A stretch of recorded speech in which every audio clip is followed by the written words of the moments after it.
key to make sure your hand is about this away from the mouth. Just to have your back. Just remember to bring it back a little bit, a smidge. Once you get into it, and we're good. We're alive. We're set. Perfect.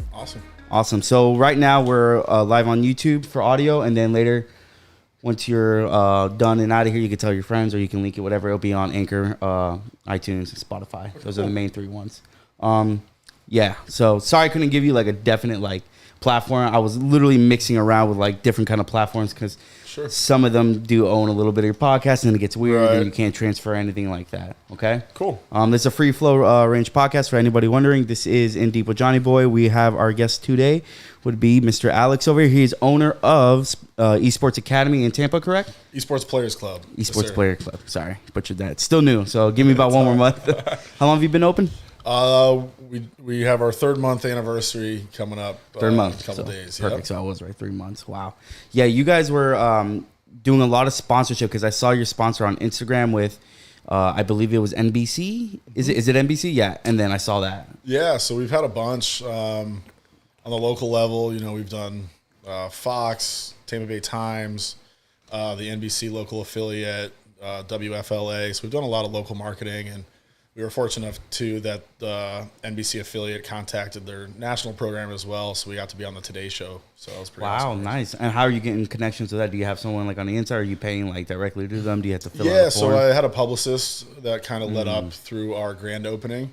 Awesome guys. His name's Jeff Camus. They, with the Trifecta team, they really do a great job with the kind of local outreach. They have great connections with all the news sources. You said Trifecta, as in the meal prepping company, or no? No. Okay. Totally separate. Okay, all right. Yeah. No, it's they're publicists. Okay. Some marketing company, but mainly on the publicist side. So, you know, they're connecting, you know, local businesses with, or larger than local too, but with local community, you know, news teams. So, you know, the newspapers as well as, you know, online media. I see. Okay. So you're just, you have somebody kind of like a publicist that kind of does like all these connections for you and goes out the way, all that stuff. Yeah, exactly. And how have you been seeing a lot of inflow coming your way from it? We have really, we just used the publicist for a few months to try to build up for our grand opening. But no, I would say that they did an amazing job. You know, a lot of the outreach that we've had is from those guys. And really, I mean, our social media grew tremendously with those guys. I mean, just the Tampa Bay Times posting about us grew our Instagram page by 800 followers in like 2 days.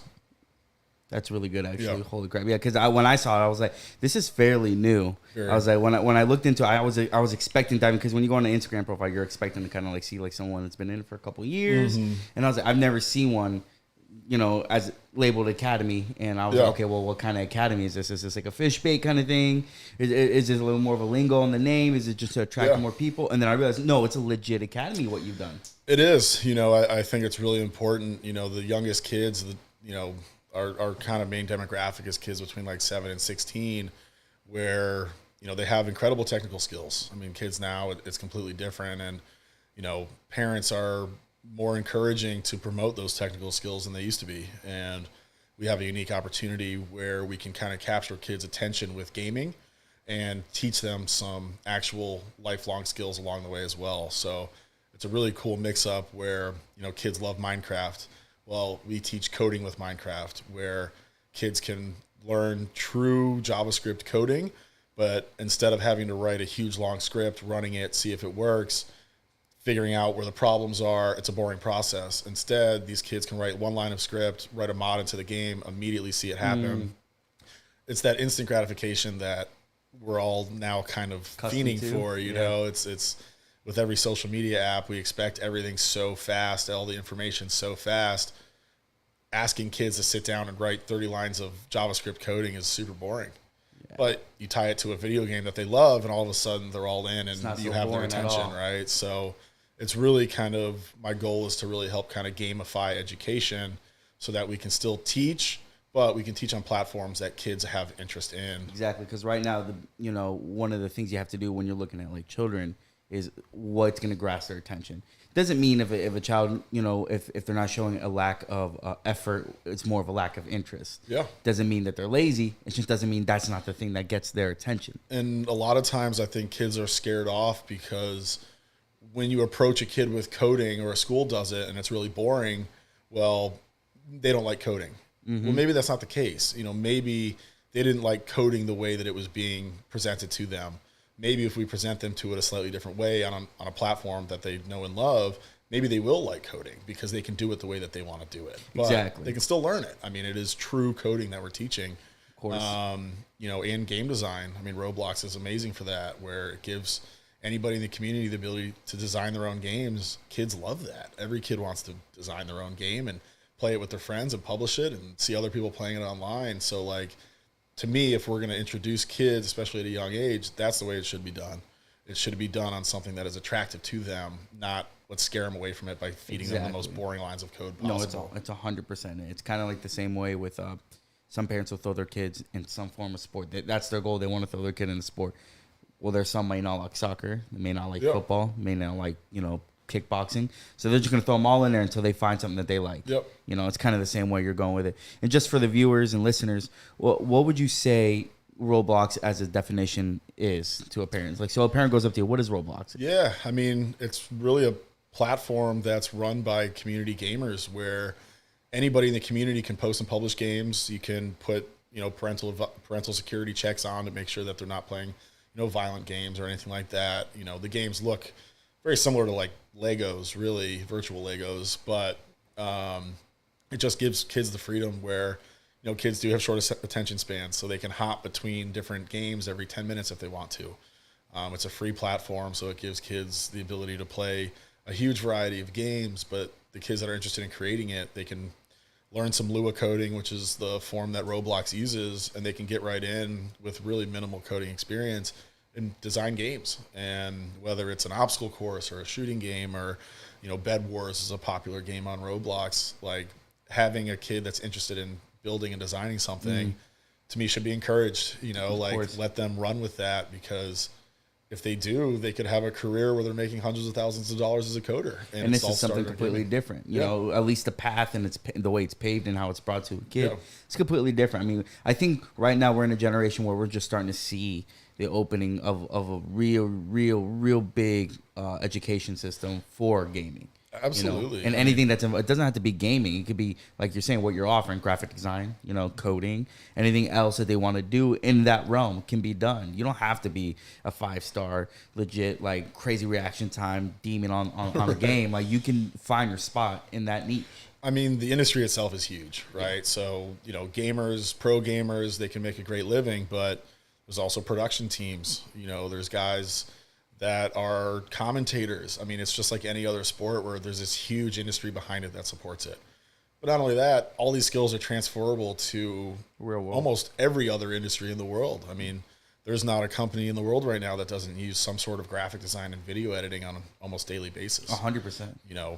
Social media is kind of everything now when it comes to promotion, and whether you're a realtor that's trying to get your name out there, or McDonald's, who has immediately recognition with everybody in the world, they are pumping social media nonstop. So the kids that can learn those skills and create a higher level of content from the start, they will always have a job doing it.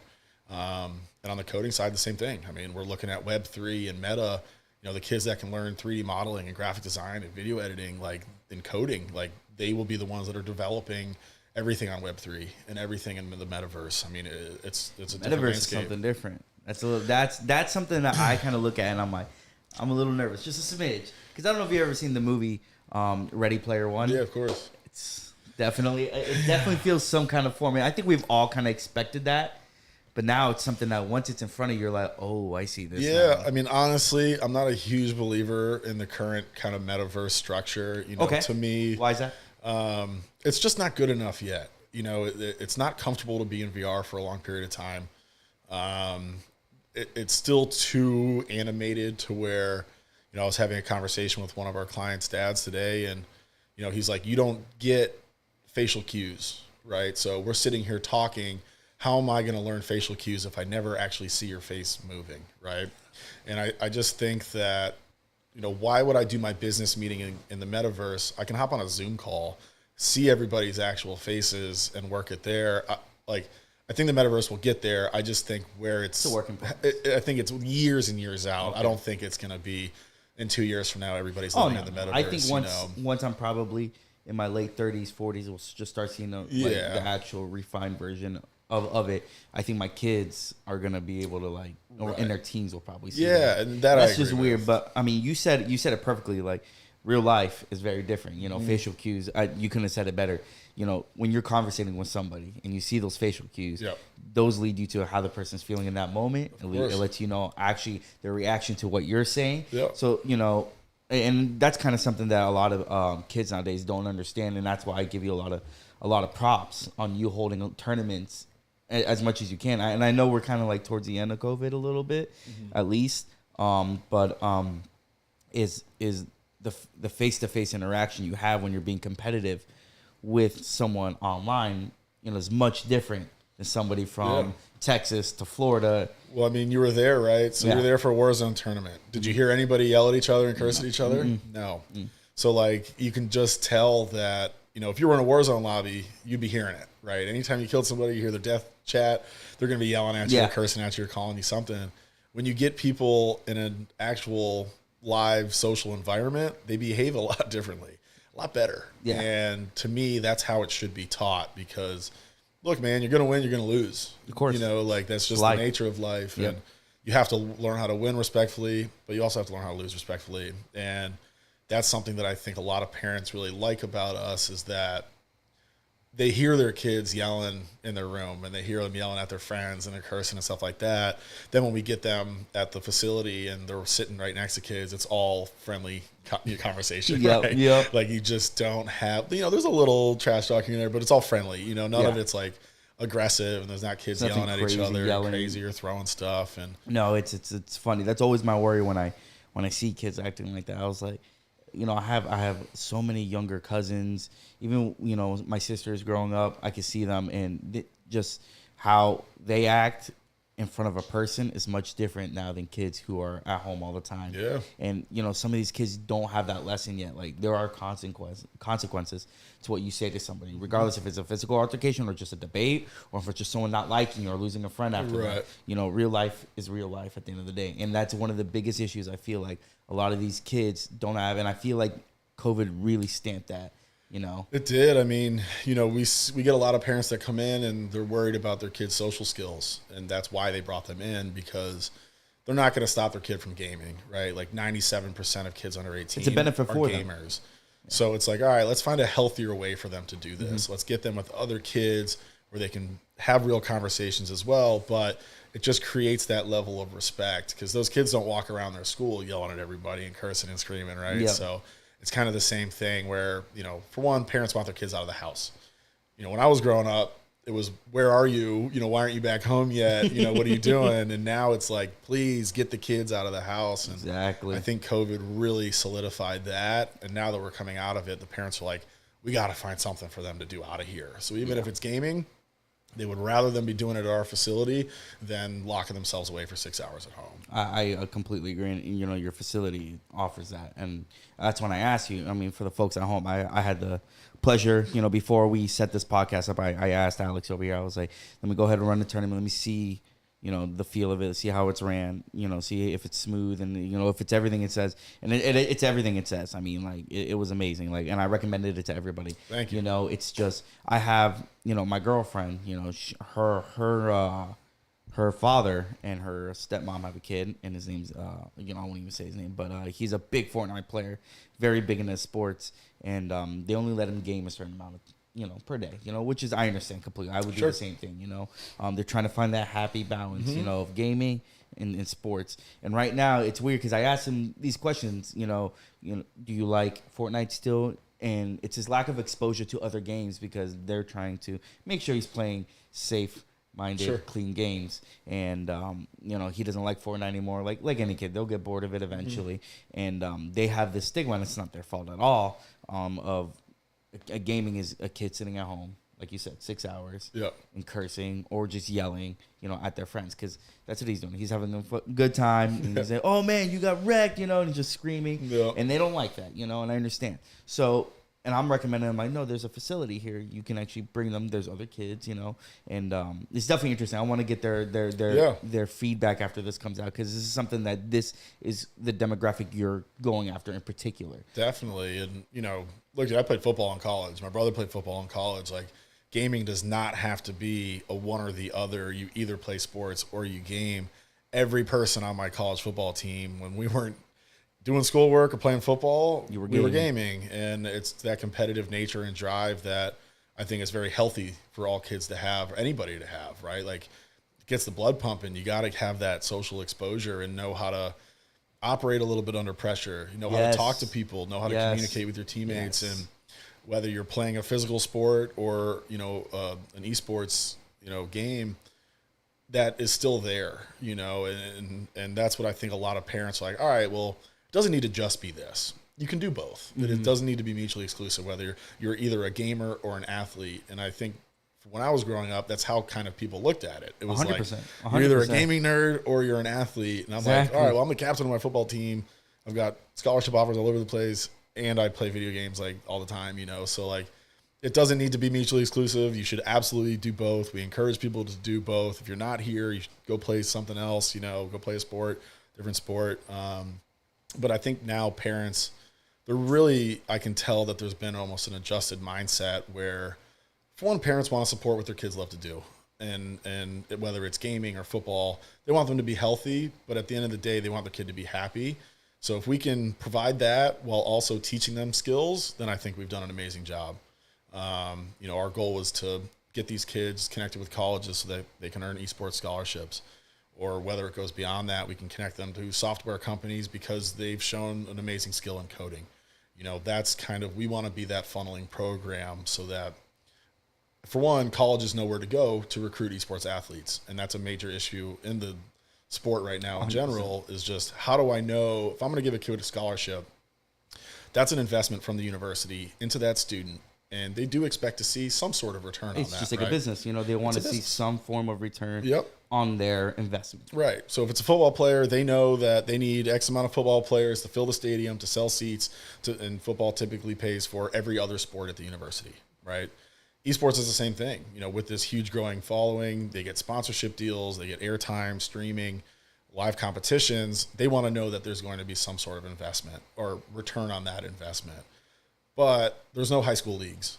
There's no middle school leagues. So how do I know that this kid has ever competed before and done well? Maybe he's a good player at home, but has he ever been on a team where he has to work with other people and communicate? You know? Has he ever been in a pressure situation where there's $50,000 on the line and he's got to play in a tournament? Probably not. So like, and that's where you come in. That's where we come in. You know, we can work with these kids for a few years before they get to that level. We can recommend, hey, like, this is a player that you probably want to go after, or, you know, or this is a coder that you should look at because they have tremendous talent here. So it's really kind of a unique opportunity for us because we can develop that program where we can filter kids into college. Just like, you know, when I played football, there was a clear track. It was, you know, make your high school tapes, go to the college camps, you know, meet with coaches, get your offers, visit schools, accept your offer. That track doesn't exist yet in esports. Definitely doesn't. And that's what I saw what you were doing once you explained it to me. I'm like, oh, okay, he's really got a plan, and it's obviously something that you've acquired and learned through going through your athletic career. Yeah. And I'm sorry, did you go to college football, right? Yeah, I did. Yep. I played at Georgetown University. Oh, nice. And what division is that? D1 AA. D1. Yep. Wow. So it's what happened? I played there for 2 years. I didn't love it up there, and I decided I wanted to go have some fun. So I went down to the University of Miami. I had a bunch of buddies already enrolled there, so it just made a really easy transition. And once I realized, hey, I'm not playing pro, I was like, why am I kind of beating my body up? I had a few injuries I was dealing with and just made the move out of it. But what made you figure you weren't going pro? Oh, I mean, it wasn't like, you know, if you have I'm just shot, curious. man. I'm just curious to know. I was what point did you realize you were like, you know, maybe I was a good player. You know, I had offers from like Auburn and stuff, and I could have played there. I would have probably not seen the field very much. You know, I chose to go to a university where I probably wouldn't have gotten accepted without football because Georgetown's a very good academic school, and my grades were always good, but I would not have gone to Georgetown without having football, like, no question. So I kind of used that to get in there, and then, you know, I was like, all right, like, for one, our team was terrible. So, like, when you're working so hard and you're getting up every day at 5 a.m. and you got meetings and then practice and then school and then more meetings and then study hall that they force you to go to, which is 30 freshman guys in a small room, so no work's getting done. Like it kind of took a lot of the fun out of it when you can't win a game. You know, for winning games, life is great. That's one thing to be said about, and that's something I never did well in. I never did well in huge team reliable sports. Yeah. I always felt, you know, I tried it. I played football in high school for whatever it was. I mean, obviously I physically cannot do that, anything past that. So I did a bunch of sports, soccer, you know, baseball, and I was like, this isn't something I like doing, relying on other people. Yep. This is something I can't control. I can make them do and, you know, give advice and do such things, but I'm not them, and they're not going to do what my instincts that I may think are going to be best for this situation. So me realizing that, I went to a sport that was more solo martial arts. You know, nice. It's you and yourself and your team, but it boils down to you. You know, what work have you put in? And once you go up to spar, fight, or just train, it's all valued on you. You're the only person who can put the blame or to be praised for it. Yep. And that's something I do. And I think that's, you know, not everybody can deal with, but, you know, that's what I feel like football is a big, in your case in particular, it's very hard because you could be a really good, whatever it is, whatever position you're in, you could be the best at it. But if you have a horrible team, it's going to be harder for you to see a career past that. You know, you're going to work twice as hard as a guy has to, you know, over, you know, in Miami compared to, you know, someone over at USF over here. You know, we're not the best football team out over here, you know, but then you got FSU, you got Gators, you know, they're going to look at them a little bit more, you know. Not to say there's no dimes in the USF. I think what's his name? De La Hoya, he's a former kicker for UCF. He was for UCF. Yeah. He was a former kicker, which actually brings that another question. How do you feel as for the now college players to be getting paid now? I think it's great. You know, I had a lot. So my brother, you know, I mentioned he played at Penn State. Penn State is a huge program, nationally televised every week. You know, I remember a few of his players or a few of his buddies, and one of them was star running back, set the school record. I mean, that stadium seats 107,000 people. 50,000 of them were wearing his jersey. Wow. He didn't make a dime off of it. And, you know, he went to the NFL. He never really made it. He had a few years in the NFL. He made a little bit of money, but not a career's worth of money. It's guys like that kind of suffer the most from it because you take all that damage. He takes all this damage. He works so hard. He's selling tens of thousands, hundreds of thousands of dollars worth of gear and merch for the school, and he never saw a penny of it. And he's a very smart guy. You know, he's not somebody that needed necessarily a football scholarship. So when the school turns around and says, "Oh, well, we're going to pay for your scholarship," it's like he was a local guy. It would have been like $7,000 a year. You know what I'm saying? Like, yeah, take that out of my check. You know, like, you know, give me the money for the jerseys and take it out of my check. Because, you know, it's the guys that don't really make it, but they're really good in college that kind of suffer the most to me. So because they're good at it. They're great in college, but maybe for whatever reason they just didn't have the NFL. The NFL just didn't work out for them, right? Those guys could have at least made enough money in college to at least set themselves up to whatever, invest, start your own business, at least make their lives a little bit more comfortable if they're earning that much money for the school. I mean, we're talking tens of millions of dollars. They make a lot of money, especially, and for a lot of these college athletes to receive no form, like, you have a scholarship. I get it. And there's some things that you get enough, but there is no classes on your health, on what's after. There's no business classes, how to invest in yourself after if you do make it to the NFL. Okay. And then third, you're making no money at all. So you're getting hit in the head, okay, for hours. And that's not even just including practice and maybe on your own time, just drilling by yourself, you know, so you're taking damage regardless on the body, and you're going to see, you know, later on in life, the tolls that has. And for you to have no form of at least some form of money, and money's not going to solve the health issues you have, but it can give you some form of access to money, health security, and any form for yourself, whatever you may need, or for family. Just at least, you know, it'll be a better feeling for you to know that if you're like, you know, the best and you took a lot of damage and you're having headaches and you're having a little bit of memory loss, but you made so much money, you invested in the right places and your family's set. Yeah. You're happy. Well, I mean, you know, I think most people would speak with on the head stuff too. I mean, you don't know if you have CTE until you're dead. right? So how scary is that? Yeah. You got to live the rest of your life thinking, anytime I forgot something, am I starting to show signs of CTE? Mm-hmm. You know, like that's a very unnerving thought. Where it's like, all right, anytime you have a little mental slip, immediately your mind's going to go to, oh no, I'm starting to get symptoms of CTE. It's scary. And, you know, the reality is most of these kids coming into college are broke. So they're not living that comfortably in college. They're completely relying upon the dining halls and everything like that. 100%. Like why shouldn't that kid be living a little bit more comfortably if he's making tens of billions of dollars for the school? Exactly. You know, every football program pays typically for every other sport at the school. So if you're a major D1 program, you're the only profitable sport at the school. So you're supporting hundreds of other kids' education as well. Exactly. Right? So why shouldn't they be making something? Exactly. And, you know, I think I remember his name. Jeremy, if I'm right, his name is Donald De La Hoya. He played for the UCFC, if I'm right on that. Donald De La Hoya, he was a UCF, sorry, kicker. And he, I think, came to an ultimatum because he had a YouTube channel and he was obviously making money, being monetized and all that stuff. And UCF figured out, and they give him the option: either you take down your channel, or you don't play for us anymore. Right. And he saw, you know, and shout out to him because, you know, he saw something that a lot of people didn't see. Even though he was making money, it wasn't crazy, you know, which makes it even way worse for the college to even give him that form of a decision. He said, "I'll just stick to this. I see potential." He stuck to it. Next thing you know, he's making millions. And that's all right. great. And there's no damage. I mean, he's a kicker. It's not like he's gonna be taking crazy like a lineman will, but still at the same time. But it's people like him who took that sacrifice that UCF is now allowing students to make money now. Well, and how attractive is that, right? So much more like attractive. if I'm going to go to a university and I know that I can make some money, like sign me up. Donald? I was right? All right, cool. I was right. Donald. So, you know, like that's way more attractive, right? And I do understand the flip side of that, which is, all right, now kids are just going to be getting paid to go to certain universities, and then it's going to be unfair because they have boosters at this university that will pay $100,000. But the reality is that's happening anyway. Yeah. You know, so now maybe it's being buried in marketing deals and stuff like that. But at the end of the day, you know, it's a win. It's happening. It's a win. And that like they're getting paid either under the table or over the table. They're getting paid some form of way, yes. So why not let them legitimately make the money? You know, those big schools are always going to be the big schools, right? Like Alabama is not going to stop being Alabama because never will.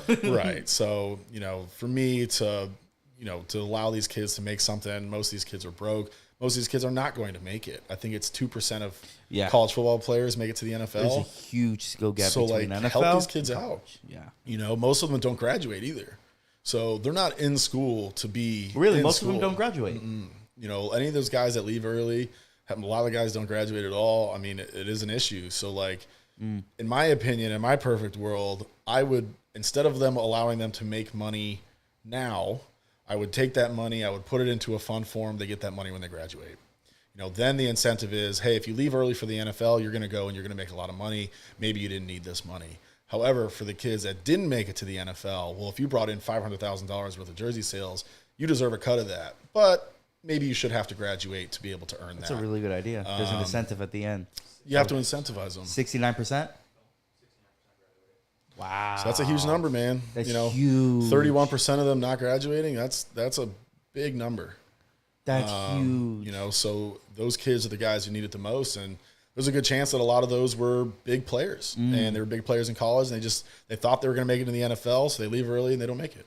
It happens. It's happening right now. I mean, the draft was last week, right, or this past weekend. So, I mean, let those kids make money. Hold on to it for them. For sure. I think that's a good idea. That's something to be said. You know, when I heard that, you know, some of these colleges are allowing kids to monetize on social media, I was like, thank you. Finally, something. Not? Let them make money in return. Because, like you said, like CTE is something that you really won't know until that brain is open and it's looked at by a scientist or what position? Who looks at a brain? No, not a mortician. He'll figure it out. But yeah, you won't know. You know, I mean, like for me, like, you know, I think I was the first time I was ever knocked out. I think I was 9 years old. Okay, and it was. The story is I should have never been knocked out. It was my cousin who, Neurologist. Really, is neurologist the one who looks at the brain? We're not performing autopsies. Yeah, okay, all right. Live brains would be a neurologist for sure. But I think a neurologist, though, Kerwin, you know, obviously you're living and all that stuff, you know, they could tell some form of CTE possibility. Is it dark spots in the brain? CTE is unidentifiable. Unable. Wow. Crazy. You have to actually look at your brain. That's crazy. It's a scary thought. A good friend of mine, he was a first-round draft pick to Miami. He actually just filmed a documentary recently about CTE, and that's the life that he's living now. You know, he was in the NFL for, I think, 8 years. Super sharp guy. But he's got to wake up every day and think anytime he has a memory lapse, anytime he forgot his keys, you know, behind the head thing, it's just saying, is this CTE? Do I have it? You know, and that's not going to get better, right? Like as he gets older, when he maybe just become a little bit more forgetful, whatever it is, like maybe you were angry that day, whatever, anything will trigger him to say, is this CTE? Yeah, no, and that sucks. That really does. And that really does suck. And that's why any college should give the ability for these athletes to make some money for that reason alone, because it doesn't take much, and it's all genetics as well. There's some people who can be easily rocked, and I mean, you can see it in fighting a lot. You can see guys who can take massive amounts of punishment on their face and they won't even show any form of vulnerability, but then one guy gets hit once and he's rattled, and it's because he's been hit prior way too many times before, and it's just easier, and sometimes you won't never know, I mean, it can happen as early as high school. I mean, even kids can suffer trauma falling, I mean, so it's just a scary thing. And look, if they're making you that much money, cut them a check, man. Give them a reward, cut them a check. We're working hard. Oh, you feel like you got a little bit of something? No. I was always one of those hard to knock down guys, but sometimes also, those are the guys who get it, though, the worst. And I was an O lineman too, so I feel like it's a little bit more prevalent in like linebackers, receivers, guys that when they're hitting at full speed. That's what I'm gonna say. They got some speed on them. Yeah, as a lineman, you're only moving hopefully a couple yards a play if you're doing a good job. So it's now look at the professional level, completely different. Everybody gets banged up. Yeah. But in my circumstance, I had maybe a couple concussions, but never something where I was like knocked out or like really concerned by it. Yeah, I remember in high school, we were just drilling, and I blindsided this one guy. His name was Teddy. Let me explain something. Anybody listening, you do not pair up with a guy named Teddy. If there's a guy named Teddy, I promise you, he's not soft. Right. That guy is not soft. Okay, this guy, those guys who just way, way too mature for their age. Right. This guy was 17, just 8-pack, at least 6'2", 200 pounds. I'm talking just a tattoo across the chest. Already got half a sleeve. Tattoo's name Relentless. I blindsided him just thinking it would be funny. And the return I got in the next row, I remember just shaking my head. And I was like, oh, that does not. For at least 2 days, I had a headache. Yeah. And I'm sitting there and I'm like, okay, this is something that's not fun. Like, this is worse than getting hit in a fight. No question. And it just makes sense, because there's a helmet now, there's a barrier, there's something that actually give you a little bit more punishment to give and receive. So it makes sense. Yeah, rugby guys don't seem to have this problem. It's really weird how that works out, isn't it? You hit a lot harder with pads on. I mean, it just is what it is. You feel protected. Yep. You hit a lot harder. I mean, and these NFL guys, they're only bigger, faster, stronger year over year. I mean, you're seeing the injuries now in the NFL where it's so prevalent. Like, there's not a game where there's not multiple injuries. It's ridiculous, and a lot of these, and there's some, things in place to help prevent, like now you get flags for something that's back in the day that would never been, flagged. They're being a little too, caring of the player, but you really can't get mad at that because, it's the game, man. It's a gladiator sport, right? So, that's why the NFL guys get paid what they do, but they do have some other cool stuff too. I mean, now they have sensors in helmets where they can read how hard a hit was, and if it was over a certain amount, they know that they maybe need to check on this guy. Pull him out, don't let him play anymore. Yeah, for a little bit. I mean, obviously, any NFL team is going to try to keep their guys in. Of course, they're going to keep the best of the best in. Yeah, it is better, and they can monitor it a little bit, but it's the game. It's not going to change, but we do see parents that are now like, no way would I let my kid play football. I mean, I've had this conversation like, will we let our kids ever play football? And I'm like, no, I don't think I can. Not at a young age. I don't really think I can because I know what happens. Yep. If anything, I'm putting my kid in Brazilian Jiu-Jitsu. I wouldn't even throw my kid in wrestling just because kids have to make weight at the age of 8. What kid should make weight at 8? Cutting weight, right? No, who needs to do that? Yeah. No, that's not okay for their brain. You know, so, you know, playing sports now, looking at it, what we know now is, okay, you know, is this safe for the longevity of my kid? But then there's something to be said of being in a sport that's so demanding, can really iron a kid to be potentially. Dude, I learned so much playing football, you know, and especially about the social world and just how to communicate and manage people and, you know, be a leader. You know, I think there's so much value in it, but it's a tough decision. It really is. I'm undecided, you know. There's a parent decision that you got to think, especially for someone like you know, with that sport. Yeah. You know, would you let your kid play football in your I don't know. It's honestly a good question. And I'm sure you think about it a lot too. By the time we get there, we'll see, you know, maybe they'll have better protection or something. What are you leaning towards? You're leaning towards more no? No, I think I would honestly say yes. Okay. I think, you know, I would have a heart because I learned so much playing. And I really do think it helped kind of shaped who I am and who my brothers are. And in my family, both of my brothers also are doing very well. And, you know, to me, it was grounded in those team sports. But maybe it's a different team sport, though they could learn the same thing. You know, maybe it's in esports, maybe it's soccer, hockey, or whatever it is. I think it ultimately leads down to what is your kid into. Yeah, I think it's more, you know, I would never be one, I think, to be like, you have to go play football today. You know, like, if they don't want to do it, then they really shouldn't be out there, because then you're really going to get hurt. Because if you're not out there, you don't want to be out there, you're not paying attention, you're taking plays off, and that's where you kind of get those shots where you're like halfway out. Yeah, you're halfway out. So you got to be in.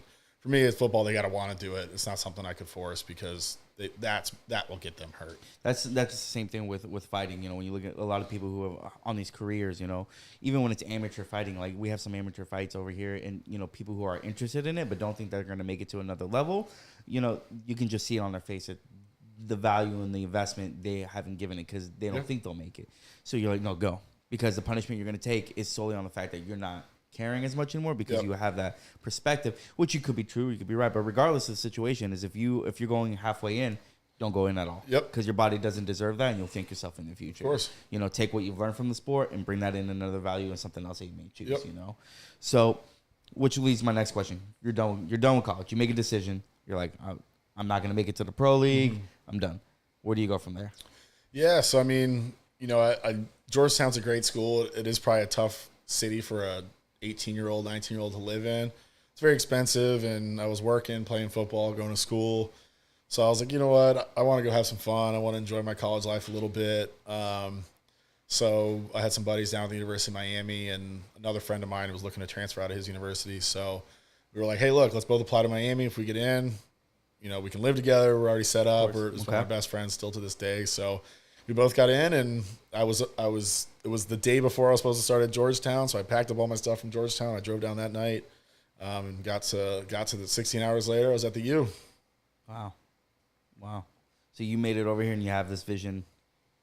Yeah. So I'm from Tampa. So, you know, I was out in California the past few years, working some businesses out there. And then, we had done pretty well, and I really wanted to start something in our hometown, and Tampa's blowing up. And, when I noticed all these colleges start to add esports teams, it kind of clicked with me. Like, you know, I was always a gamer. I wanted to get into the industry. I'm not good enough to be a pro. I'm not a streamer personality. Like, you know, where's my fit, or where's the gap in the industry? And, you know, in 2017, there were 7 colleges with esports teams. Now there's 250.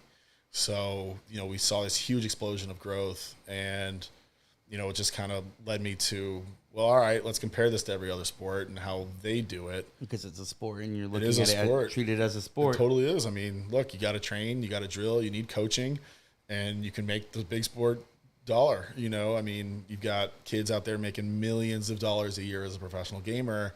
If you can do that at 16-year-old, your life is kind of set, you know? For sure.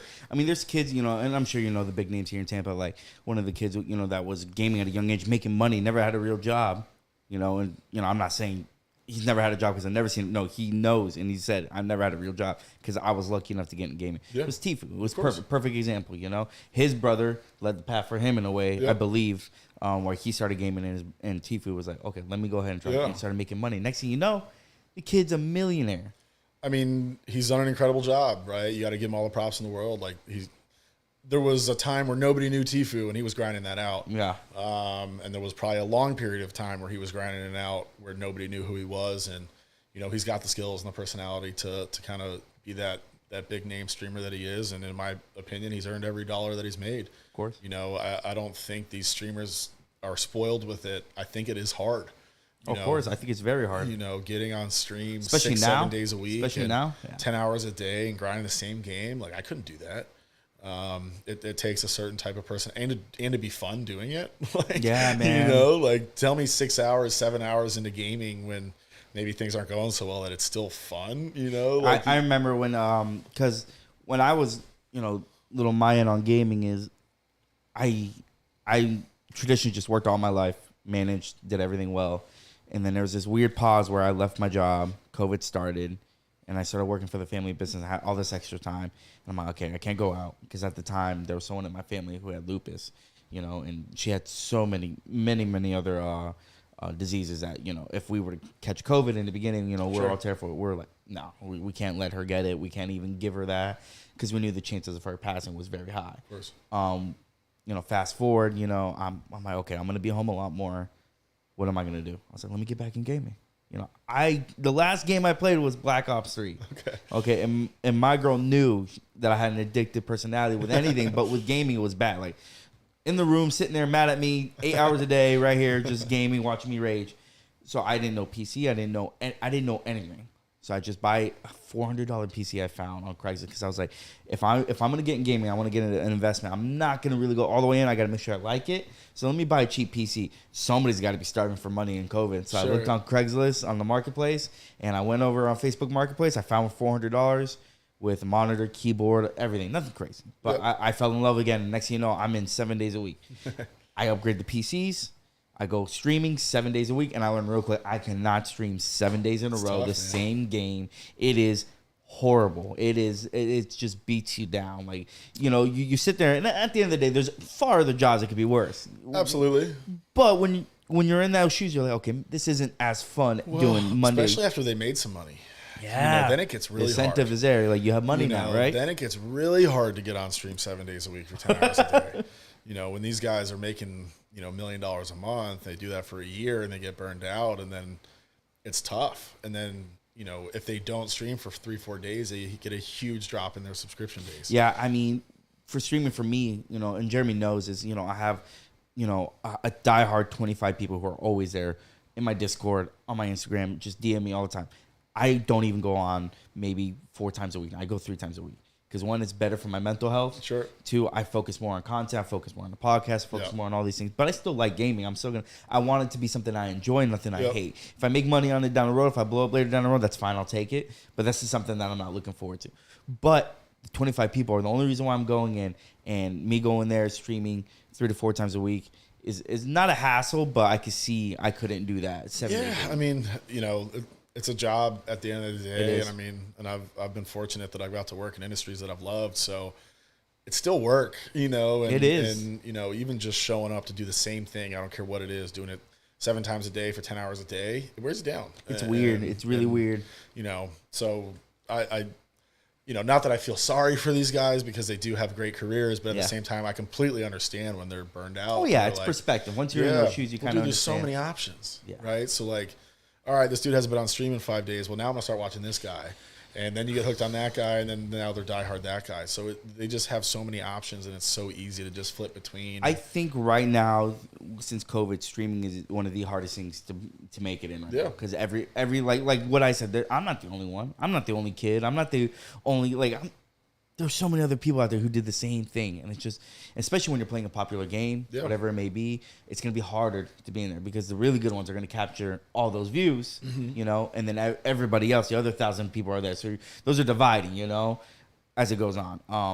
But that's hard, you know. So right now, at least from some of the kids I follow in my Discord, I would say maybe don't focus on streaming every day. Well, try to focus on content more. Try to be funny. Try to be you and sell that. Because at the end of the day, authenticity is going to sell no matter what field you're in. Absolutely. You know? And, you know, and that speaks a lot to what our philosophy is at Esports Players Club because, you know, all these kids that come in, they want to be YouTubers, they want to be gamers, they want to be streamers. And while we want to promote that, you know, we want to make sure that they are learning the other skills as well. Yeah. That, hey, man, if it doesn't work out, at least you can go get an amazing coding job, right? And probably be way more successful.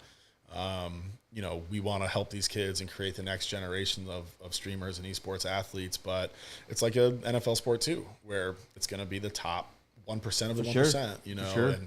And it's a hard thing to achieve, and most kids won't, but that's okay as long as they've learned these other skills that we have available. It's just to like them. you sit there and you may have not gone to the NFL, but you've grabbed values out of it, and 1,000%. I'm sure that pays far more dividends in any future business that you've opened up. 100%. Exposure as a kid and growing up to an adult is the best key and the best value you could ever have, because everything's going to teach you a little different. Perspective is everything in this world. And if you're exposed to as a young kid when you're just playing one game and then you're taught graphic design, you're just taught video editing, those are going to teach you different things, and you're going to find your niche, and you're going to figure out what you may be good at, Yep. And exposure as a kid, I think that's one thing, parenting is big, is exposure to everything. I know there was a study that if you take kids traveling from the age of 8 to about 16, you're going to get one of the best exposures. What happened? Johnny, my dad, don't show me that. Don't show me my daddy. Those are the UK kids. Oh my God. Wow, he's up right now in UK. What time is it? They're 6 hours ahead. So what time would that be? It's like 2 in the morning, 1, 2 in the morning. Go to bed, kid. But yeah, so it's really crazy, and these are for them too as well. All these kids play games and they want to know what the value is, and to know that in Tampa, if you live in Florida, boom, there is an option for your kid to go and have at least a path to make it to some form of college, because that's where it's going. It's inevitably going to go there. It's already there, being man. there. Dude, every major Florida school has esports team. Yeah, man. Florida State, UF, and you're in the front of it. You know that, right? Yeah. Like, you're on. You have to know you are on the front of that. I hope so. No, there's really... no. You are on. I'm not saying there's no one else trying, but you're one that I can see where traction's building. And anytime somebody, at least from my experience, when I show somebody your page, they ask the right questions. Yeah. The worst thing you can do is have someone come to your page and ask the wrong questions. When they ask the right questions, like, well, how much money can a kid make? Oh, wait, there's colleges that are offered. Say, oh, these are the right questions, because the answer is yes to all of them. Yep. And that's when I asked you in person, what is the return when a kid walks through the door with his parent? Yep. Are you going to see them return back? And I think you said it was like what, 90%? You get back. Yeah, absolutely. Yeah. Our reorder rate on classes is like through the roof. The kids are enjoying it, and the parents. We had a bunch of parents in today with their kids, and them just getting their kids with other kids is a huge value for them. So they're just so happy that they have a place where they can bring their kids and they can socialize and still do what they want to do and do it in a healthy manner. I think we have done a good job of really supplying that benefit to these kids, and we see it work every day. And that's like the super rewarding part, because these kids light up and they're having an amazing time and they get to socialize. And, we have a lot of kids in there that are on spectrum, and, we have a mother who came in last night for our Minecraft event. I'm working with her kid. We set them up in a game. There's a few other kids in the class. They're having a great time. She's like teary-eyed outside. No way. And I'm like, hey, is everything okay? And she's like, this is the most I've seen my son socialize in a year. No way. And I'm like, what do you mean? I'm like, he's the most social kid in the class. And he's like, this is not a usual case. Like, this is incredible for them. So they sign up immediately. The kid was there all day today. He's meeting other kids, and he wants to make a friend. That's his goal. He wants to make a friend, and it's like, if we can provide a remote service to that. Oh my God, yeah, it's the most rewarding thing in the world, especially for kids. Because the value of what they learn and what they see and what they do and what they grab. They're sponges, man. Yeah. And that's how you really impact the future. Impacting a future is not affecting today's people who have already grown. It's impacting and teaching kids who are the ones up next. Yep. That's the only ways you're going to be able to impact them. And, to even do that is you already paid. It's already probably worth it to you. It's like, okay, dude, if we can help kids and grow the community, and then I get to make some money on it as well, like, it's a total dream scenario. Anytime somebody who's doing something for kids, you got my support. Yeah. The thing that I always emphasize, at least on any single parent, because in a Latin culture, it's just like, almost every culture now seems like, you know, single parenting is a big thing. Yeah. You know? So impacting kids is a bigger thing you have to do now. It should be a priority for everybody. Yeah. You know, I would have kids just down the street when I was in downtown St. Pete who would just be watching me, you know, exercise or anything. And I would just try to show them something. I'm not going to go out my way and teach them how to exercise because that's on me if they hurt themselves. But I'm going to try and give them, you know, hey, do this at home. Or how can I do this? You know, they're 15. They go up to me and they're like, hey, man, what are you doing? I'm like, I'm boxing. You know, let me show you a little something, you know.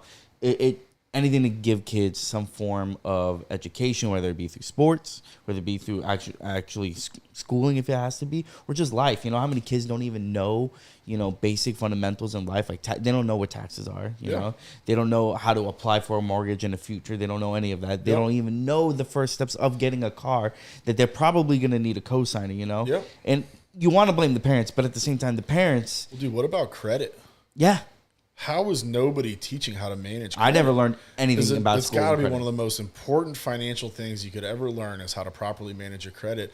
And it is not taught at all. I mean, every senior in high school should have to take a class on managing credit. 100%. Like, no question. It is so important. Like, it literally can determine the rest of your life. 100%. You know, if you're trying to get into real estate, like, yeah, you need to know how to manage your credit. And then you can get bank loans. You never even have to use your own money, right? So teaching kids something like that or how to pay your taxes, you know, it's just incredible to me that schools aren't forcing this. Like, it should be mandated, right? That every kid, before they graduate, they have to take a class, and it's maybe just a class about life, how to apply for a loan, how to manage your credit, you know, how to buy a car, how to balance a checkbook. You know, like, none of this stuff exists anymore, and it's stuff that we need to know to have a good future. I mean, the only time you learn about credit is when you're applying for your credit card once you're like, exactly, you're in your 20s or your late teens, and you got to get a credit card, right? And you're sitting there, or the number one question, oh, here's the best one, when you say, to boost my credit, do I get a phone bill? You're like, no, that's not how you boost your credit at all. You need 3 lines, right? Yeah, exactly, and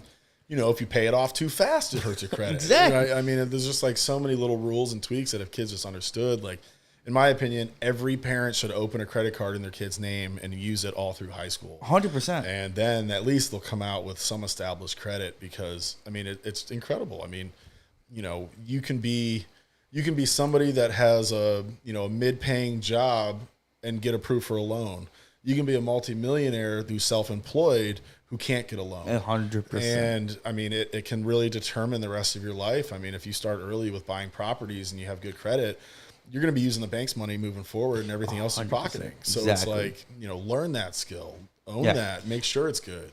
So one thing, 100%, and, you know, I came to that realization about a year ago. You know, Jeremy knew we were looking to buy a home, you know, for a while. And we just, with this market here, now Florida being the number one place to live in now. Yeah. You're sitting here, homes are just being outpriced, like, and rightfully so. Everyone's coming. It's just the natural things, you know.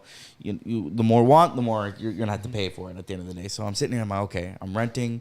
I have the money to buy a home, but I'm going to dig into everything. So we invested in Bitcoin. We invested in some other kind of form of return where our money can grow. Yep. And we're buying a home, but we're renting it out immediately because we're using the bank's money to give us a little bit more credit. Of course. And that way we get a second home, you know. And obviously being in the family business where we have real estate and when we have, you know, roofing and all these other things, you know, it kind of gives us, me, a little bit more knowledge than the average person.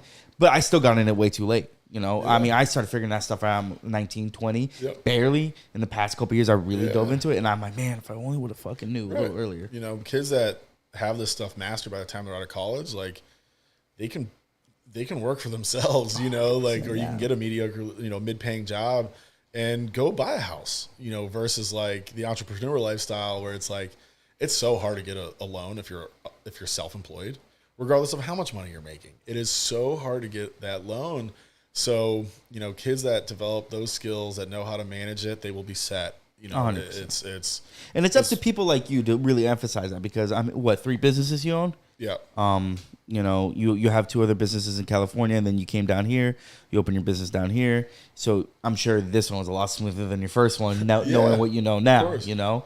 Yeah, I mean, look, you learn a lot of hard lessons early on in an entrepreneur's career. I mean, very few guys, their first one is their It never really works out that way. Right? No. I mean, you have to not that we failed. We've done very well, but at the same time, we could have done a lot better. 100%. You know, so it just determines, you know, that experience is super important. It's like you said, you know, you got to learn how to lose correctly. You got to learn how to lose, man. I mean, what are you going to take away what you did wrong? Yeah. And what could I have done better when you lose in gaming, right? It's the same thing as when you're sitting here and you're like, okay, yeah, when I opened my first business, I did this. That was wrong. What can I do now to be better? That's what I should have done. Okay, let me do that. And then you learn through your mistakes. Some will say failures, but it's not really a failure. You learn a lot better through mistakes. Exactly. Those stick with you. Those hurt a little bit emotionally, and it's going to really sit in your head when you go to bed. And they stick. You know, I think, you know, I have a lot of very successful friends as well. And, you know, to any young entrepreneurs out there, my biggest kind of, you know, piece of advice is like, if you have a business and you can sell it and walk away with a few $1 million, if you're young, do it, right? Like, even if you think that company is going to grow in the future, the reality is it could also not. And then you're stuck working for this job where you're not seeing growth, and then maybe you're fortunate enough to sell what you could have sold for previously. Usually it doesn't happen. Usually it's lower. That's business, dude, yeah. If you can walk away with $4 or $5 million, I mean, that sets you up for life. And then you can go and work on the next one, and then you have capital to do it. And dude, if you have $5 million, the safest investments, you should be making what, 9-10% on that. You're making $500,000 for the rest of your life. Yeah, man. You know? So it's like, you know. But then you got those people, right, who don't see it that way. They don't see money as an end goal for them. You have those Mark Zuckerbergs at the end of the day who's like, they do it at a young age. You have the option to sell, and they're like, no, I'm not going to sell it because it's going to be bigger. And then at the end of the day, they're like, I'm so glad I didn't. Sure. But then you got to understand that's not everybody. Well, those are one for every Mark Zuckerberg, there's 100,000 not. I'm telling you, yeah. So you gotta, and that's where it boils down to what your morals are as a person, you know. And those morals may be compromised by family, you know. So now you got a family to look at. Let's say you got a kid, sell that business, secure that kid, secure the baby mama. And the reality is, like, you just don't know. You just don't know what's going to happen in 5 years. And something that was extremely valuable 5 years ago, maybe it isn't the case anymore. So now you've been there for 5 extra years where you could have been deploying your capital in a different way. You know, I'm not saying that every company you should take the first offer that you have, but at the end of the day, if you can make a life-changing amount of money that you never have to work again, and you can set yourself up for future investments where it's only going to grow exponentially, I would take it. 100%. I think most people would advise. There's very few Instagrams, Facebooks, TikToks out there. You know, those are billionaire success stories. There's not that many of them. It's what you see, you know, and it's what it's given. You know, and that's like the same thing, and that kind of falls right back to the Twitch thing. Everybody thinks they could be a Twitch streamer, you know, and you're sitting here, right, and you're like, okay, when you realize that's not everybody, and what I'm seeing are the only successful ones. Like I may seem like everybody's doing it because I only follow 100 people, and the only people I'm following 100 are all successful. But you don't see the other 20,000 who can't make it that path at least, you know. And so dude, half those 100 people are lying. Yeah, right? So it's like 100%. You know, all these Instagram. I'm sure you see it in it. Yes. Yes. I mean, bro, like, you know, those cars are rented. You know what I'm saying? Like, you know, like for the kids. Those are the fake it till you make it kind of deals, you know? Dude, I get it. Like, that's part of the game. But it just, to me, it's a shame because younger kids kind of fall for that. And they think that that's just the lifestyle and it's so easy to do. It is not easy to do. You know, out in California, we knew quite a few influencers that are do extremely well. Yes. Well, for every one of those that I knew another 100 that have never made a dime. Yeah, I'm sure you saw more of them, right? Obviously, There's 100 times more of them that will never make $1 off of any content that they've created than the 3 guys that we knew who were hitting it big.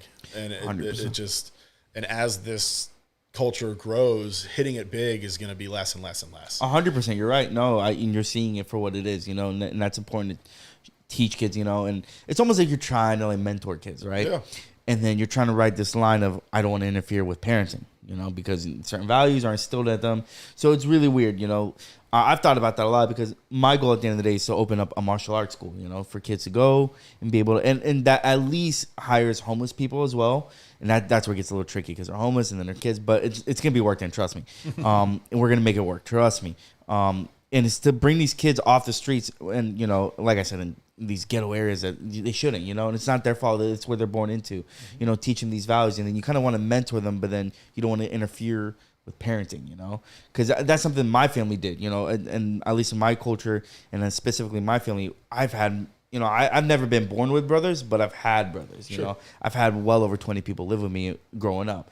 People I didn't know, people who came to the country that I didn't know, family that I never even knew I had, you know, and they all came in. And then there's always this weird line where you're like, I saw my mom go through and try to teach them the values without overstepping the values of what their parents have taught them. How do you go about that? You know, do you feel like you kind of ride that line a little bit sometimes? Yeah, a little bit. I mean, look, at the end of the day, if they walk into our door, they at least have some comfortability with what we're doing there, right? We're not forcing anybody to come. We're not out in the world kind of, you know, spreading misinformation or anything like that. You know, we have core values. We discuss those core values with every parent that walks in the door. 99% of the time it aligns with what they're doing. If it doesn't, or what they're doing at home. If it doesn't, then, you know, maybe we're not the right fit for them, and that's totally fine. We have no intentions of changing people's parenting styles or anything like that. We're only trying to provide additional value to what their parents are teaching with them. You know, it's healthy habits, it's social environment, it's teamwork, communication. What would be the number one thing you feel like the value that's commonly taught that all kids have in common that they need when they come to you? I think now it's social skills. Social skills. You know, I think after COVID, you know, most of these kids, you know, like I said, growing up, for us, my parents never had to get us out of the house. We were out of the house. You're always out the house. You know, once we had our license, we were never home. So, you know, like, that's just not the case anymore. You know, kids are fighting their parents to stay home. Exactly. So they're antisocial. Literally, it's marketed on shirts now. And it's something to be. It's almost people are proud to be antisocial, right? It's the next cool thing, right? To be depressed and antisocial. And it's Gen Z kids, it's like, oh my god, it's definitely not. And, you know, there's a whole other conversation there about the medication that kids are getting and stuff like that, which I just don't agree with. But I'm assuming you're talking about ADHD medication. Yeah, I just don't see the value in prescribing kids amphetamines. Yeah. You know, I think kids just develop at different rates and they have different skill sets and different personalities, and it balances out later in life. But if you are kind of giving kids a lot of, and I understand some kids they need it, right? But I think it's given a little bit too easily now. I mean, prescribed too easily. You know, my younger brother, he does not have ADD, but it helps him study. You know, Adderall helps him study. Yeah. So now he has an Adderall prescription. Well, there's a reason why it helps him study. You know, I know. So, like, you know, I'm not saying that the kids don't need some help. I do think there's a lot of kids out there that do. But the majority, but I wouldn't even say the majority of them don't even need it. A lot of them, they're kind of just they're prescribing it a little unnecessary. 100%. I mean, you can tell. I mean, you can tell a kid that has true ADHD, can't sit still, can't do anything. Yeah. And then there's just a kid that maybe he's just not that good at school because school's not interesting to him. That doesn't mean that the kid's going to be unsuccessful. I mean, no, it's just not his thing. It's just not how he learns, you know, and you just got to find a different way to approach that kid or find what he's interested in to teach him. And that's kind of the fun, you know, when you're parenting, you know, is kind of like looking at it like that, you know? Yeah, I think for some parents it's fun. I think for some parents it's gotta be. Really it's going to be fun. You know? I can guarantee it'll probably be fun for you to watch your kid, knowing the values you have when you have your kids. You're going to look at them. You're going to be like, okay, what is he really interested in? You're going to have fun. It's like watching a little human in front of you grow, you know? It is. That's exactly what it is. And, you know, I'm definitely looking forward to that. You know, I'm definitely a few years out from it, so I got a little bit of time to think about it some more. But no, you know, I think all kids have potential. I don't think, you know, because we slap a diagnosis on some kid that doesn't mean that he can't be great at whatever he wants to be. 100%. You know, the doctors told my mom when I was growing up, like, no, he's got ADHD. He's got some issues because first I was born 3 months early. Okay, I was literally not supposed to be here. Okay, wow. Crazy. Let me tell you a Mexican story. I'll tell you a Mexican story. But I was born 3 months early, preemie baby. My growth was stunted. I'm the only one in my family who's below 6 foot. I could not pay attention to anything. Hyperactive. I literally had a horrible, horrible time with selective hearing to the point my family thought I was deaf. They brought me to a doctor and they're like, no, he's just got selective hearing. But he does have ADHD. And my mom, you know, Latin culture, no, we don't believe in that. Yeah. I'm happy I didn't go that route, you know, because now I do have the issue, and growing up, you can show stronger signs, you know, if you didn't really hone in how to like dial yourself back to bring yourself back, ground to yourself. But you know, like in this conversation, I'm always sitting there, I'm like, okay, make sure you're paying attention because my mind's going somewhere else constantly. That doesn't mean you can't be successful, you know. When you have you know, usually ADHD can be an addictive personality when you find something you like, you know? So give a kid who's not doing good in school with ADHD, or if he does, and put him in something he likes, you're going to find out real quick that it's something that's not holding him back. And that's what we're seeing, right? Yeah. So when we have kids that are hyperactive or have ADHD, and we do have a lot of them, they still focus in our classes and they still are learning. You know, it's the platform that we're teaching on that makes the difference to them, because it holds their attention a lot better.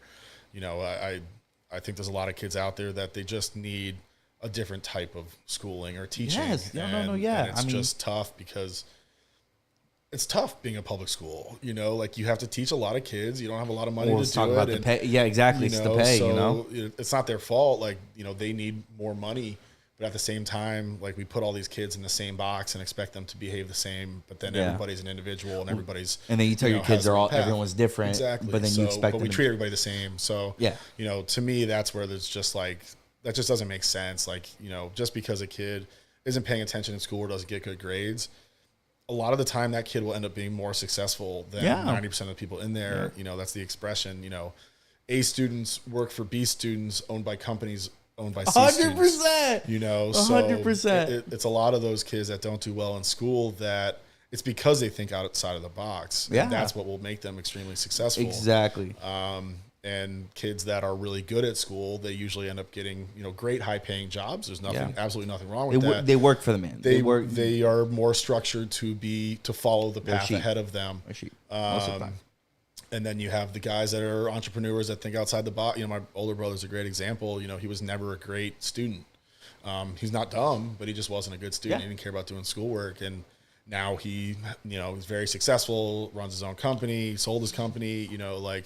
What's he do? What do you do? So he owns like a nutraceutical manufacturing company. So they make, really they started on vaporizer pens, but they delivered like B12 or melatonin. That's kind of cool. And he did really well with those for a long time. Then they moved. That's in California? No, this is in St. Pete or Clearwater. Clearwater.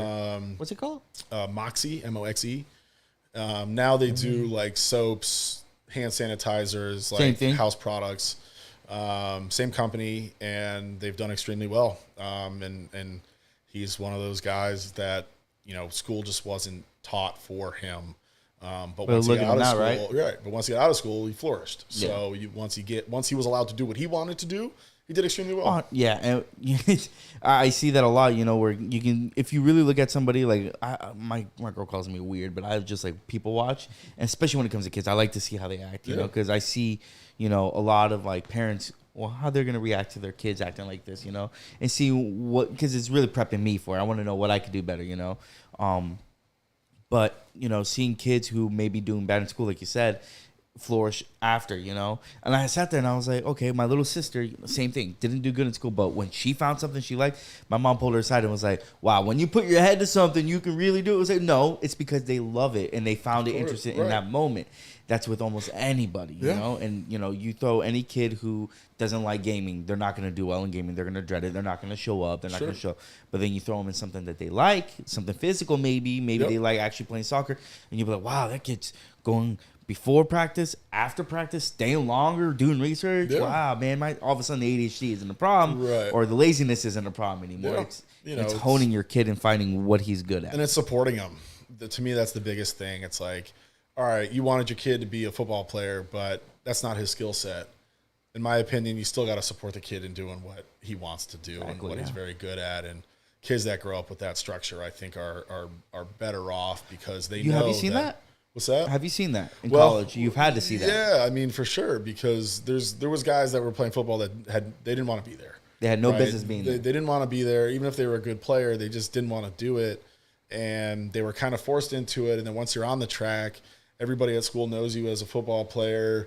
Everybody knows you're getting offers. Now you're kind of like stuck. All right, well, I guess I'm doing this. This is the path I'm supposed to be on. I'm supposed to be on, right? So you get kids like that who they never really wanted to do it, but maybe they're just big, right? Maybe they're just a big kid, so like they're good at football, genetically gifted. They're just genetically gifted, and but maybe they want to be in the band, right? So that was never supported because they were expected to be a football player, and it's. To me, it doesn't matter size. ability, whatever it is, like go after and do what you're interested in, what you're passionate about, because you will be 10 times better at it than something that you're forcing yourself to do. And I don't care what that is, sports, whatever your heart's in, whatever you are passionate about, that is what you will be the best at. 100%. You know, you can still make a living doing other stuff, and that's great. Sometimes you got to do what you got to do, but you're going to be the best at what you're most interested in. You know, if it doesn't feel like you're working, you're going to do it a lot better. Exactly. You know, and you know, it's funny because, you know, even that saying is kind of like weird as well, because people are like, oh, you know, if you love what you do, you'll never work in a day in your life. And then you talk to somebody who loves what they do, they're like, no, it's work. It's still work. But it's your definition of what work is. But doing that work's a lot easier still. Yeah. You know, like, you know, I'm working crazy hours right now. If I was doing something I hated, I wouldn't be doing it. You wouldn't be doing it. You know, like, but I get up every day, and, you know, even there's some days I get up and I'm like, oh man, you know, I don't want to do this today. Of course, you're human. But then you get in there and you go in and you start doing it and you find your flow and you're like, all right, this is awesome. Like, I could be doing so much worse. So what's a typical day look like for you then? Well, right now it's kind of crazy because we're open late nights. So I'm usually at the building from noon to 10 or 12 at night. You pretty much live there, like you said. Pretty much live there. My fiance is an absolute angel for, you know, supporting me in doing this and dealing with. Does she work or does she? She does. Okay. She does marketing for a real estate firm. Oh, good deal. But she's very successful in her own right, and very, you know, very thankful that I have her, because she just supports. She's like the most supportive person, and, you know, I'm working 78 hours a week, 80 hours a week, and she's not giving me a hard time about it when I come home. And those are rare to find. Yeah, I'm very lucky. Rare meaning a person who can support you. You know, and a lot of people don't know that. You know, when everybody wants to be an entrepreneur, like entrepreneurs, like, but once you figure out the sacrifice you put in, you know, you're like, oh, okay, and then, oh, my girl's gonna be my ride or die. Well, you don't know that. You know, you'll figure it out. Like you said, you figure out when you're putting those hours in. Is she gonna pull you aside and say, hey, listen, I can't do this, or hey, it's half there, or, hey, half here. You know, I want to go on this trip this weekend. Well, I'm sorry, I can't go. I got to work, and you know, that's a letdown every time. You know, like, that's what happens. You know, we grind now so that we can live that lifestyle later, and not work and travel and do whatever 100%. We want. And, you know, we want to have kids. So, you know, that's an expensive venture within itself. Not a lot of people are like that, men and women. They're, you know, when they have a partner who's doing so good and their time is, and it makes sense. You know, we're human. We want attention. We love it.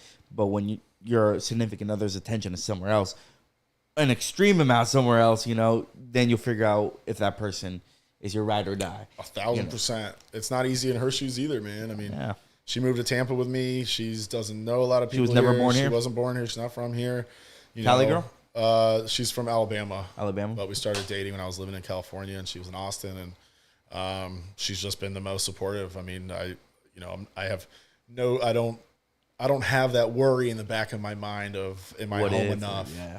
You know, like, is she going to be mad at me when I get home? Those are the best. You know, so like, that is so reassuring, because I can focus on what I need to do, and then it just makes you want to spoil her so much more. 1,000%, right, dude, like 1,000%. Like, she has earned it. You know, like, those 10 times exactly. Over. Those are the women that, you know, you look at and you're like, wow. You know, like, if it wasn't for you, I wouldn't have. You know, it's not even just accepting, supporting as well. You know, like, they'll listen to you, or give you advice, or just kind of be your anchor and, like, reassure you who you are when you need, because you're gonna get beat down no matter what. Yeah, you're gonna have low moments. It's being human. There's no shame in it. And when you have someone else who knows you in and out, they can tell you, no, listen, this is what you're here for. You know, you have put this much time in. There's no way you can back out now. But when you can find somebody like that, and look, we've had those conversations. You know, like, you know, anytime you start a business, it's a risk. You know, I don't care what you're starting with. It's a risk. No matter how many successful businesses you have, it's always a risk. It's always a risk. And when you put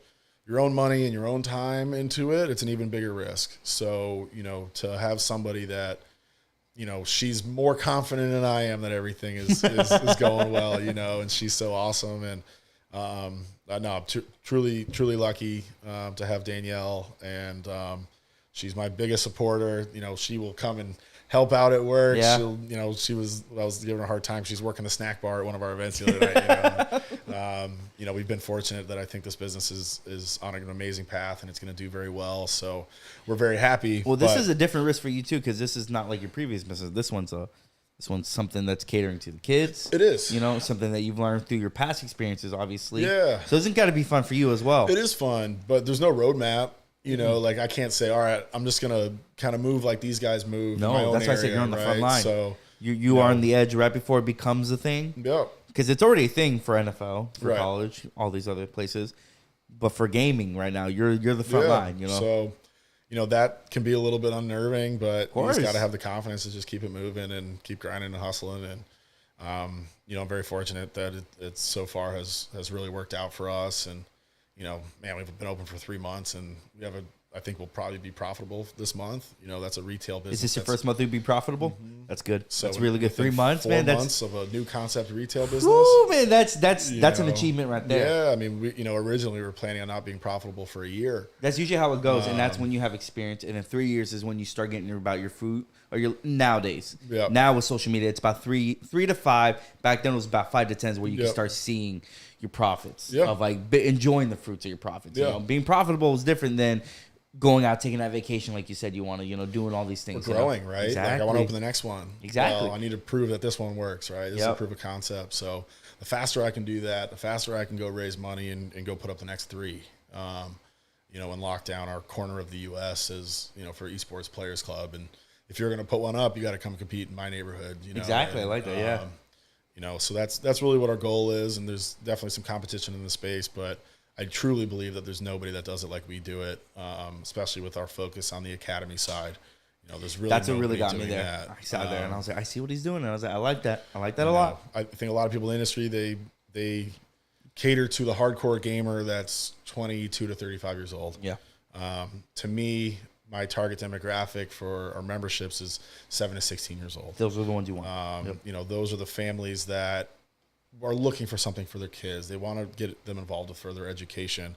They also use this as a babysitter sometime, and that's great. I was going to say that's even better for them because that's what a lot of parents do. They put their kids in after academics or, you know, sports so that, you know, either they're single, you know, and they got to work that night shift, or they just want to get the kid out the house for a little bit. It helps them a lot. And, you know, there's no shame in that. And it's great to have that, you know, because the value that they're getting out of it. Yeah. So, you know, we've been happy. We have some awesome parents that are already part of our club and community, and they love what we're doing and they promote us. And, you know, that's what will really get the ball moving. Well, that's what's the really word of the mouth is not people, you know, like, yeah, what I'm doing here to help is great and all, but it's the parents. Yeah, the parents. Because how many parents know parents when they from schooling, you know? And when you're talking video games, you know, the initial reaction you're going to get from a lot of parents is like, oh, they already play too much.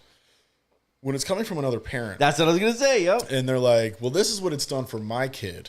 Man, that's powerful. Yes. Right? Like, because that's the parent. They have a kid in the program. They know exactly what it's different when you can be talking about it. Like, I own it. Like, oh, okay, this guy obviously owns it. That's why. But when the parent goes like, no, I put my kid here. This is what he is. He's just socialized like crazy. And then the parent's like, oh, wait, man, if it worked for little John there, maybe it'll work. I mean, we had a mom come in yesterday. She signed her kid up. He participated in our Minecraft event, and they were doing some classes today. And she was like, you know, my husband wasn't really on board for this. She, you know, he isn't too sure about this. Well, the husband comes in today and he's like, this place is incredible. He's like, what you're doing here is so great for the community and so smart. I mean, it just took him seeing it to realize like, yeah, we do some gaming, but there's a lot more to it and a lot more that kids can learn and take away from this. And he was walking out there like, hey, when are you doing that crypto talk? Like, I'm going to come in for that, you know? That. So now he's in. That's a good deal. You know, it's really just about kind of getting the word out, doing some more education, and getting the right families in that love us and promote what we're doing. Soon those parents will see the same viewpoint as some of these parents who paved the way for the kids in football. You know, like, this is something that they can do. I'm going to put you on this path, regardless if the kid is forced to it or not. But, I mean, it's going to turn into that eventually. And like I said, you're on that front line to do that. Like, when I never seen one in Tampa. I mean, and it hasn't been. I mean, there really isn't one else in the United States that's focused on teaching. Yep. There's land centers. Of course, but we've always had those. And they don't do well. They usually shut down pretty fast. You know, how many of the ones have you seen in the mall all the time they go away? All the time, man. I mean, and again, there's no community there. There's no culture there, right? Like, you walk into a land center, you play with the guy that you walked in with, and that's it. Yeah. You know, you walk into our facility, I'm basically going to force you to go play in games with other people. You know, if there's 2 kids playing Fortnite and 2 other kids come in playing Fortnite, I sit them right next to each other, and I'm like, hey, why don't you guys run some games? All of a sudden, they're making connections with other kids in the community, and that's what parents really want to see. That's what we want to see. You know, that's what will create that culture at our facility that people want to be a part of. I see that. No, I definitely see that. One thing I will say though, one thing I will say that I did not like about the whole thing was the mouse space. The mouse space. And I get it. I wasn't, because me and Marius, you know, the kid I came with the game to kind of figure out the feel. We're like, man, we have no mouse, because he plays at a high sense. You still having a hard time. I play at a low sense. Like, I have this whole desk mat for a reason, because I use it for this, and I'm sitting there on my butt. So different, the controller, man. Yeah, exactly. I mean, it's mostly controller players in this, especially for Warzone. It's going to be mostly controller. I was going to ask you, is this why you don't really host a lot of Apex tournaments? I haven't seen. So actually, our first tournament was an Apex tournament. Oh, was it? So we had a $2,500 Apex tournament. Was that the pro team that came in? You said yes, and I think that is probably what happened, because a pro team came in. They won by about 60 points. Yeah, that's a large gap. Huge gap. Yeah. You know, they were putting up 60 points a game. The average person was putting up 20 points a game. I think it scared some people, because they were like, oh, I don't want to just go get whooped by the same pro team who's definitely going to show up, which they are. The other issue with Apex is we don't have a custom lobby code yet. I was going to say that as well. I will be happy to host more Apex tournaments when we have a custom lobby code. Doing a kill race, it's just not that exciting to watch. Okay. And it's not that exciting to participate in, because you're not playing against the other people that are there. No, you're playing against the pub lobby. And then you have issues, ping, latency. You know, you have all these other issues that are going to come across. To me, that's just not a fair. What happens if you get a hacker in that lobby? Then you got to restart the game. What if one of your teammates has a super high elo and everybody else is low? Exactly. You know, so it's just like too many variables. We want to control as many. Like Warzone's so fun to me, because it's everybody, same lobby, same time. Let's go. Well, those are the best, and that's what makes it exciting, because everybody's watching to say like who's going to win this round, right? What internet do you have at that place? Is it fiber or is it? Yeah, we have 2 gigs of fiber up and down. Damn. And then we actually have a backup internet service as well. Do you really? Yeah. Is it Frontier? The backup service is a company called PB Exchange. Okay. It's a private internet service. Wow. Yeah. So we will always have internet. That's some boss ass shit, man. Yeah. That's our most expensive bill is my internet bill. No I understand. No, I mean, it's times like these. Right now it's raining. I hope nobody's really like hearing it. Jimmy, you can't hear the rain or when it was thundering, was it? Well, you have open back headphones. I'm talking about through the. You know what? We'll figure out later. Okay. But fiber is like, that's what I pay for here. You know, I have 500, you know, fiber. Let me tell you, the amount of issues I just had the past 2 weeks with fiber internet is out.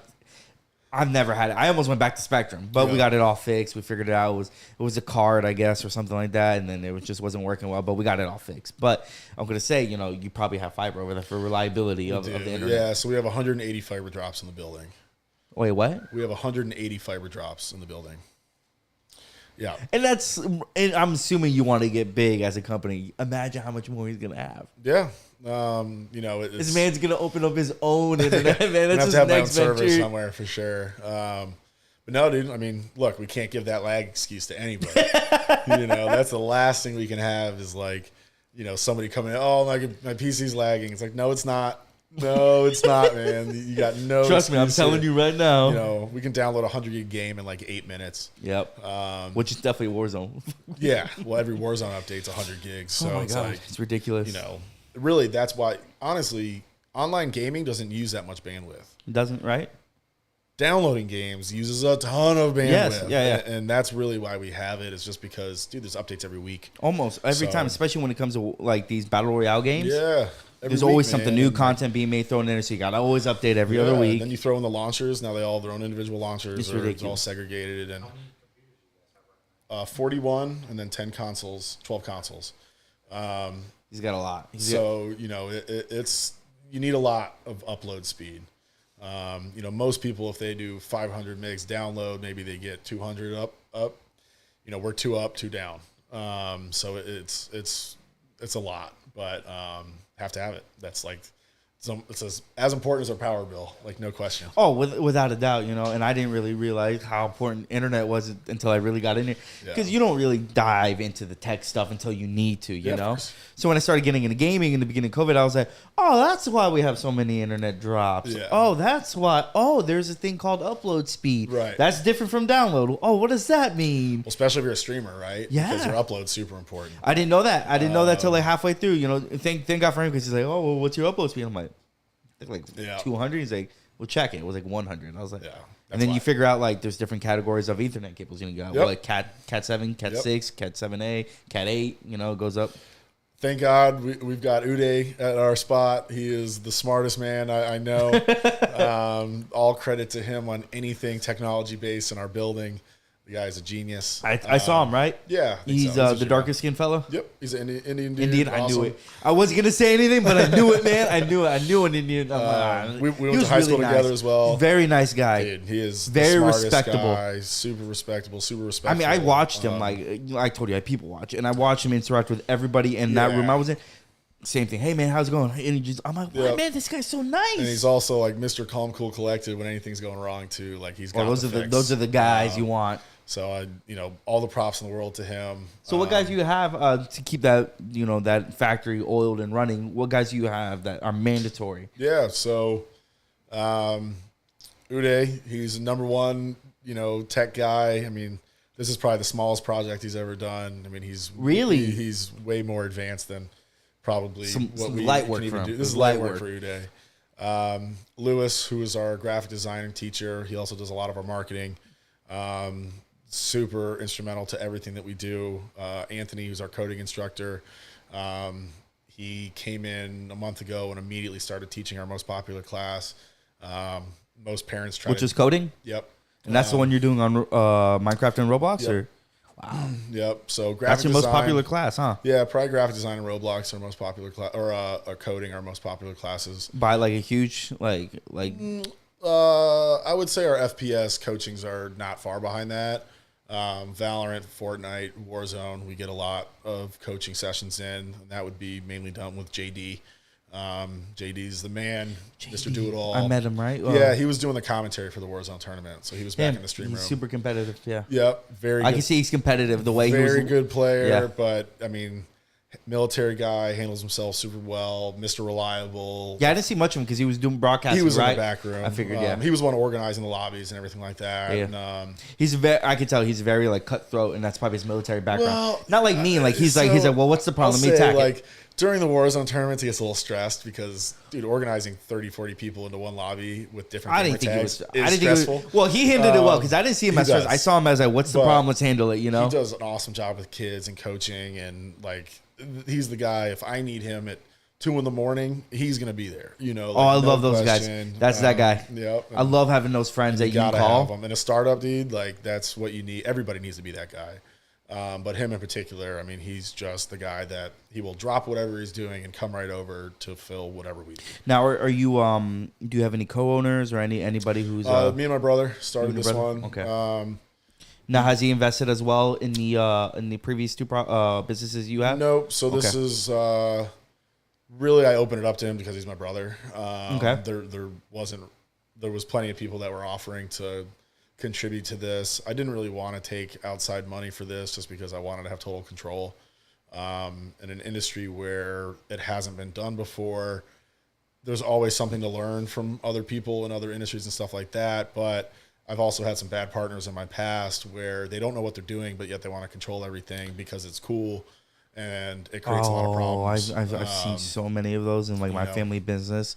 Yeah. Who those are the guys you got to be careful of because if they end up investing more, having more control, and that the value they bring is nowhere near where the business can go right down. Because you'll know what kind of person you are as an entrepreneur when you're like, do I care about this business? Because if you're sitting there, you're thinking like, I can't let this guy have control. Yeah. Then you're the right guy because that means you care about the business and its well-being. And I had a business that went that route, and it was an extremely valuable business, and we had the wrong partners. They were very, very wealthy. They were not dumb people. They're very smart, but they had no business being in the industry that we were in as operators. They were good investors, and they should have stuck to that. And then they tried to become integral parts of the business, but they didn't understand the business. Yep. They wanted it to relate it to what they were doing in these other industries. And was that your first business? I'm assuming. Yep. And we were like, it's one of the many learning things you got to learn. Nothing to do with like the film industry is what they were in. And really? It was nothing to do with the film industry. It's nothing similar to it. Like, let us do our thing. We're killing it. Like, don't change what we're doing. Let us run. And it just became a huge issue. And unfortunately, we basically had to walk away from that business. But A lot of good lessons learned from that one. I could talk to you about business, like stuff like that forever, man. Like that would have to be another whole podcast, man. Like I could literally pick your brain. It's an interesting story. I could pick your brain so much, man. That would have to be like a bottle of Jack right here and just go at it, man. I would need a couple drinks on that one because I definitely got some shit to say. Got some shit to say. That was a business where in our first 6 months of operation, we did $15 million in revenue and $7 million in profit. Wow. That does not happen, and we were on an incredible track, and then they got involved. No fun. And it was just it's because you got on an incredible track. Yeah, of course. Then they wanted to. They wanted to know everything what you do. All of a sudden, they want to get hands on. And then they want to be hands on, and then they wanted to put their people in these places, and then when they put their people in these places, all it did was create more work for me and my partners because they didn't know what they were doing. Yeah, so, I could go forever. I'm sure you got some stories, man. I'm sure you got some stories. Yeah. Those are the ones that will keep you up at night, man. Yeah, fortunately, I'm very happy. I definitely made the right move. They wanted me to stay on and run the company, and I was like, nah, like you just did my boys super dirty. I'm not gonna. You're gonna do it to me eventually. Yeah, exactly. Isn't that the worst when you kind of like sit back and you watch how they act and how they treat other people, and you're like, I don't have that great of a relationship. We're not that great. Like I'm not your ride or die. I'm not having known you say you're gonna do the same thing to me. Of course. I mean, this was a family that the dad used to call me his son. So we were very close. We spoke every single day. Usually I would wake up and I would have a text message from him because I was on the West Coast. He was on the East Coast. I'd have a text message from him at 6 a.m. every morning. He wanted to talk numbers and all this stuff, and I'd do it with him.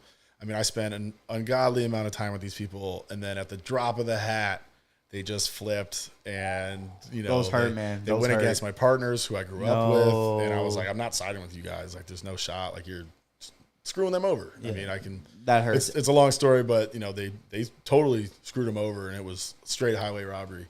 Yeah, you must have just like that had to hurt, man. Yeah. Just because I could assume how you feel because you're sitting there, you're like, okay, well, this other person that I'm in business with just suffered a consequence because of this guy. You're like, oh, fuck, man, that sucks. It's going to happen to you. Yeah. I mean, if you have a partner that's going to screw over somebody else and then they grab you by the wing and they say, hey, man, like, don't worry. This isn't about you. Well, you're next. Get out. Okay. They need you right now, but as soon as they think that they can find a replacement for you, you're gone. You're next. How old were you when that happened? It's probably 28. 28? How old are you right now? 32. Wow. You learned a lot within a couple of years. Few years. Yeah. Yeah. Wow. Wow. When did your first business start for you? I was 27. Wow. So that probably happened when I was 29. Good for fucking you, man. Yeah. That's that's really good. Like I'm sitting here, and I, like I said, I could talk business, man. That's why I hate going down this path, man. But I was, like you said, like I was never the kid to do good in school. So, and I always found, growing up doing manual labor was anything that I can get my hands on. I was the best. I can outwork anybody. I may not be the strongest guy, but if it comes to time and duration, I'm going to fucking beat you. And I can promise you that I'll put my life on it. And I was in this really, really, like in Seminoles called Boston Market, and I gotta say there is water there for you, by the way. If you do, I'm good. Okay, aren't you? But letting you know because I don't know. Some people usually like get cotton mouth when they talk a lot, so I try to make sure you guys are good. But I went into work for a normal restaurant, and I was like, it's gonna be just day to day, whatever. And I ended up falling in love with it because it was manual labor, and I realized I can outwork everybody. So I made it a bet to myself. How fast can I move up the change from the age of 16 as a shit dishwasher and move up? I made it to management illegally at the age of 17. I was doing assistant management work. I was doing inventory counts. I was talking to distributors. I was doing whatever I needed to do. And I'm like, oh, this is fun. And then that was really bad at the hindsight for me because I was getting a lot more pay. Even though I wasn't making the exact salary of an assistant store manager, but I was making pay. And that just like, oh, I don't need school. I'm good. I'm $32K a year. Oh, what? Easy. Bro, my girl, we went out, ate twice a day. That's all that mattered. Movies every Friday, twice a day. And Call of Duty right there, right after. So, I figured out, just if you can find something you're passionate about, and then and that's what you're good at, even though it was just dishwashing. I had so much fun, man, because it was simple. I could outwork everybody. I could do all these things, and I was like, oh, okay, this is the same thing I learned as a kid from working with my mom illegally, and then I brought that to the family business, and we just went right up there, man.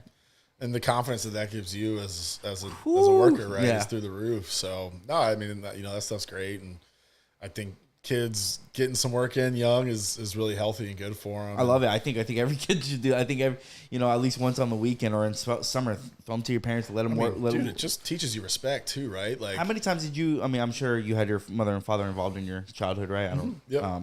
Did they ever throw you on the summer? Like, all right, you're gonna go work with your dad, or you're gonna go? Yeah, we didn't do the family business stuff, but we were finding summer jobs here and there and stuff like that. And I was very fortunate that my dad did very well, but we knew from a very young age that we were not a family where they were setting up a trust for us. They wanted us to go out and try make your and own fail bread. and make your own bread. And, it's awesome to have that support structure, but it was not a handout family where my dad's going to give me money because I want to go do this. No, he's never given me $1 like that. You give you the look, though. You'd be like, crazy. Right, exactly.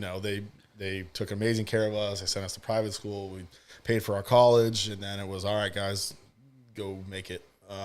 And we've been very fortunate that my older brother's done a very good job. I think I'm doing pretty well, and my younger brother is on a great track as well. So they did an amazing job.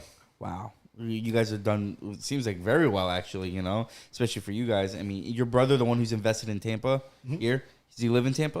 Yeah. So he's the guy that owns Moxie, that's based in Clearwater. And you said he makes soaps and like all these. Yeah, so soaps, I mean, honestly, he crushed it so hard on hand sanitizer because he launched. He launched a hand sanitizer line about 2 months before COVID lockdown started. No, he didn't. They didn't have to make a sales call. About timing. Okay, so little fun story about me and Jeremy is we used to work at Publix as well, So in between I make bread at Publix. He used to be an assistant customer service manager, and I was just a produce guy, just chilling. For that 401k, there was a little moment where I was like, okay, I'll just work at 9 to 5. Didn't realize that's not it. But we started working during COVID, and everyone made the joke is that whoever is in the hand sanitizer business right now is making bank. Dude, I mean, I don't think they made a sales call. I think they had, from when they announced that they were making a line, they had a 2 million PO from Walmart, a 2 million PO from Sam's Club, a 2 million PO from Costco. It was just timing. He crushed it, man. He'll say, "Oh, well, I had the foresight." No, come on, man. You got into something. Yeah, exactly. Did you see when people say, in business, like it's all hard work, there's no luck here, but there's always a little luck. Yeah. That's right there, right there. Hey, man, if you got the luck, ride it. There's no shame. Yeah, man, there's no shame because you know how rare that is. Hey, take it. Everybody who's successful has had some bit of luck. Of course, there's always luck involved. So many things have to go right to run a successful business. There is luck involved. Exactly. And the only times, when business runs without luck is usually when you've owned so many businesses that you've learned from that luck. And you can create your own luck, right? Yes. If you're good enough at something, people are going to say, oh, well, he lucked out on this or that. But that luck was driven from his experience and getting that, whatever business it was, into the right place. So, yes, there is some luck involved. However, that luck is driven by the hard work. Exactly, because if that person's never there, never has that commitment. You can't just get lucky. Exactly. That luck is backed by hours and hours of hard work. It can happen sometimes to the wrong people sometimes, mostly on social media. Yeah, I was going to say, maybe someone investing or social media, something like that. But to build a business, people... Once you've made it, they're going to say, oh, man, he was lucky. No, there was some luck involved, sure. That luck was driven by hard work. Yeah, I mean, and, you kind of see it in that Twitch community, like we were saying, like some people blow, so no, that guy didn't, like Tfue, didn't happen overnight. He was streaming Overwatch, when it was dead with like 20 viewers, like a lot of us, you're just sitting there for just years, like a year or two. And then just because he blows up, because one game becomes popular because of the right timing, Fortnite growing up, that's lucky. No, that's not lucky. There are some, now I will say, Jeremy knows my standout. I'm curious to see what you say. There is a certain amount of luck that's a little bit favorable to a certain gender on Twitch. Well, of course. I mean, and that's with almost anything. What about Instagram? What about TikTok? Thank you. What about any social media? Exactly. Well, I mean, look, guys want to see girls. I mean, that's the nature of the beast. There's nothing wrong with it. We're guys. I understand the world that, guys and girls are very different. We get different opportunities. Some girls hold opportunities. Like, we have a mutual friend. A little funny story. I'm not going to say her name or anything, but she's a great person. We're on good terms right now and everything. It's nothing bad. But we have a mutual friend, and my best friend, one of my best friends I worked with, he was like, hey, man, listen, my girl, it was right before COVID. He was like, hey, my girl, she's trying to stream. She's on an Xbox. I know you're streaming. Can you teach her? I'm like, in my head, I'm already in the state like, if you don't benefit nothing from me, if you haven't given anything to me, I'm not going to give. He's done more than that. I was like, without a doubt, I don't know who she is, but because you've been a great friend to me and you've been there when I needed you, say less. Yeah. So I go there. The first conversation I had with her, I was like, listen, because she was down. I'm not that good of a player. I was like, no, you don't understand. Like, there are simps out there on this Twitch community. Guys are guys, like on Instagram, but it's even worse on Twitch. Now she is a partner within a year. Yeah. She is a partner within a year. She's gotten on, the Nuke Squad's channels and all this stuff. She's done all these things. And I'm sitting there, I'm like, man.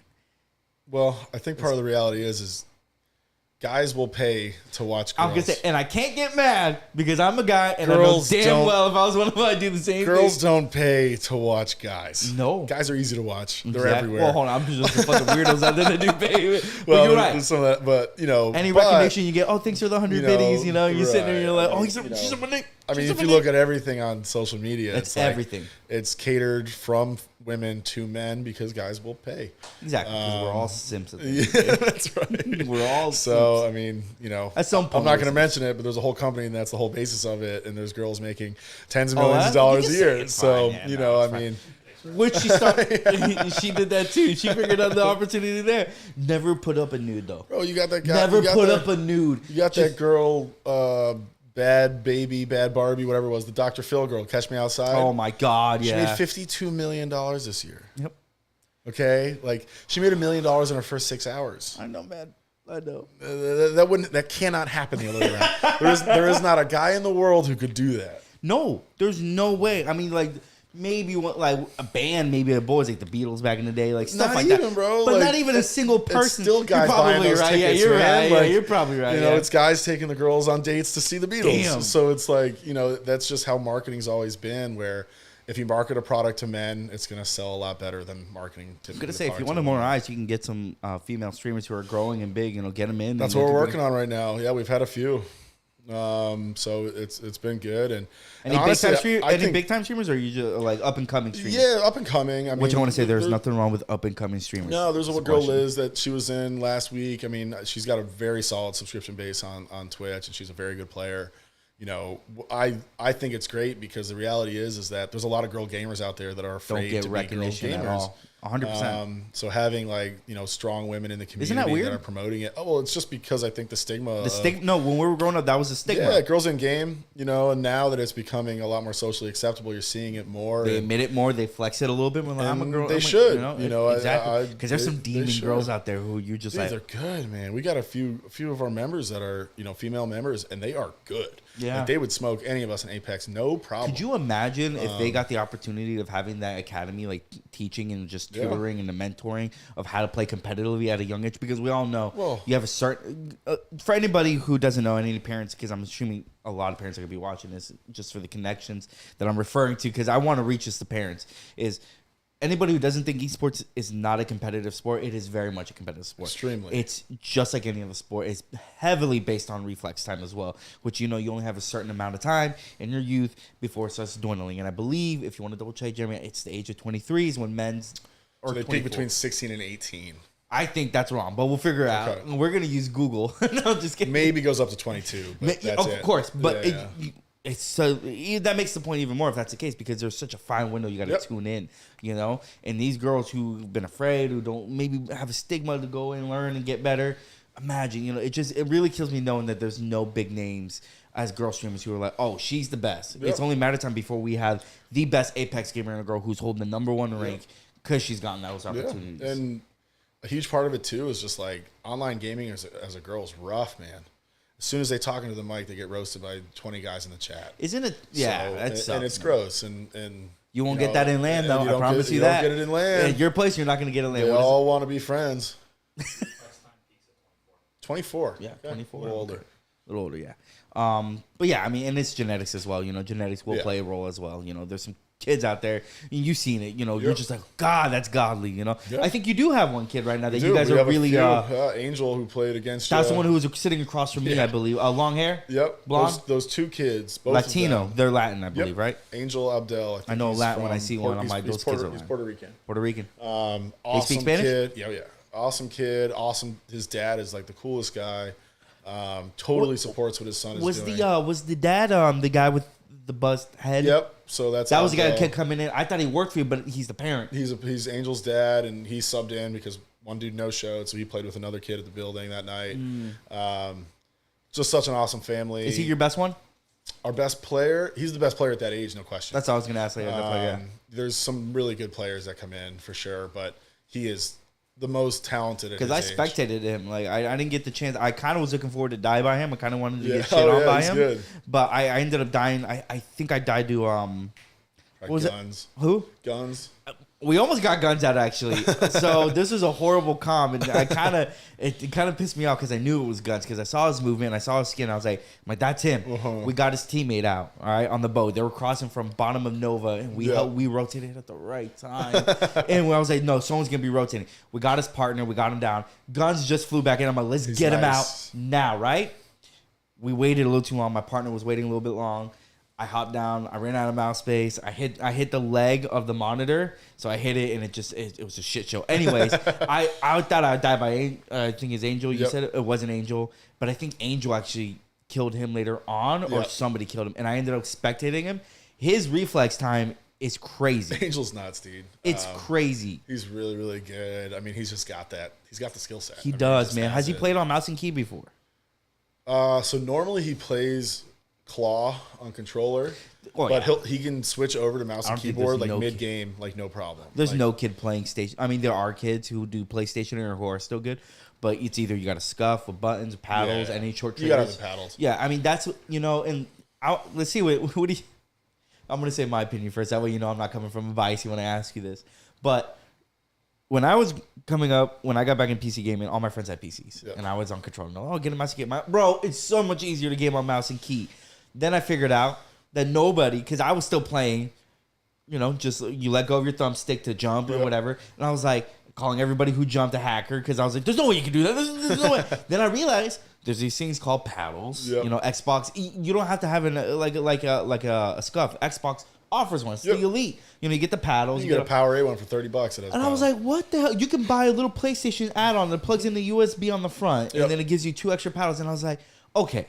So I did that. I was like, let me go to mouse and key. Got mouse and key. I did that. I realized that it's not easy.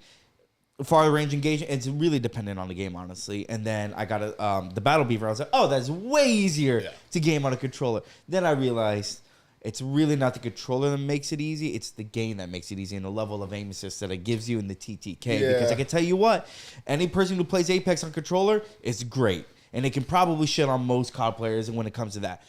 Call of Duty, we all know with their aim assist levels and everything, I see that favoring more of the controller side. Yeah. It's a little harder to win those. Look, any game that was built on console is going to favor controller. Exactly. Go play Valorant and try to play with a controller. Ooh, let me tell you something. Smoked. You get no aim assist. There is no I'm not kidding. There is none. Like you don't get aim assist on controller. So PUBG, keyboard and mouse guy will smoke you all day. All day. Whenever there's not aim assist, the favorite is going to be keyboard. Because in hindsight, controllers should be a lot harder to play than mouse and key. Because you have a center you're going to have to cross with your aim, at least for aiming, right? And all this stuff.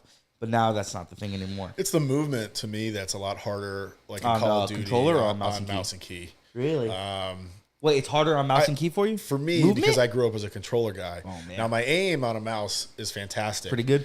I'm just not used to it, so I'm looking for the right buttons to hit, right? You get used to it. I still play when I play Warzone. I'm still on. You play, so I was going to ask you, do you still play games? I'm assuming you do, but I don't know if that was like the thing you were like, I'm around it enough, I'm good, I get my fix. All. I love gaming. So Warzone is your game? I still play a lot of Warzone. I'm playing a little Blood Hunt recently. That new game is kind of fun. About to download that. Definitely check it out. It's fun, Is it man. good? Yeah, if you got a crew to play with, it's a great time. Really? How's the TTK in there? I think it's very appropriate.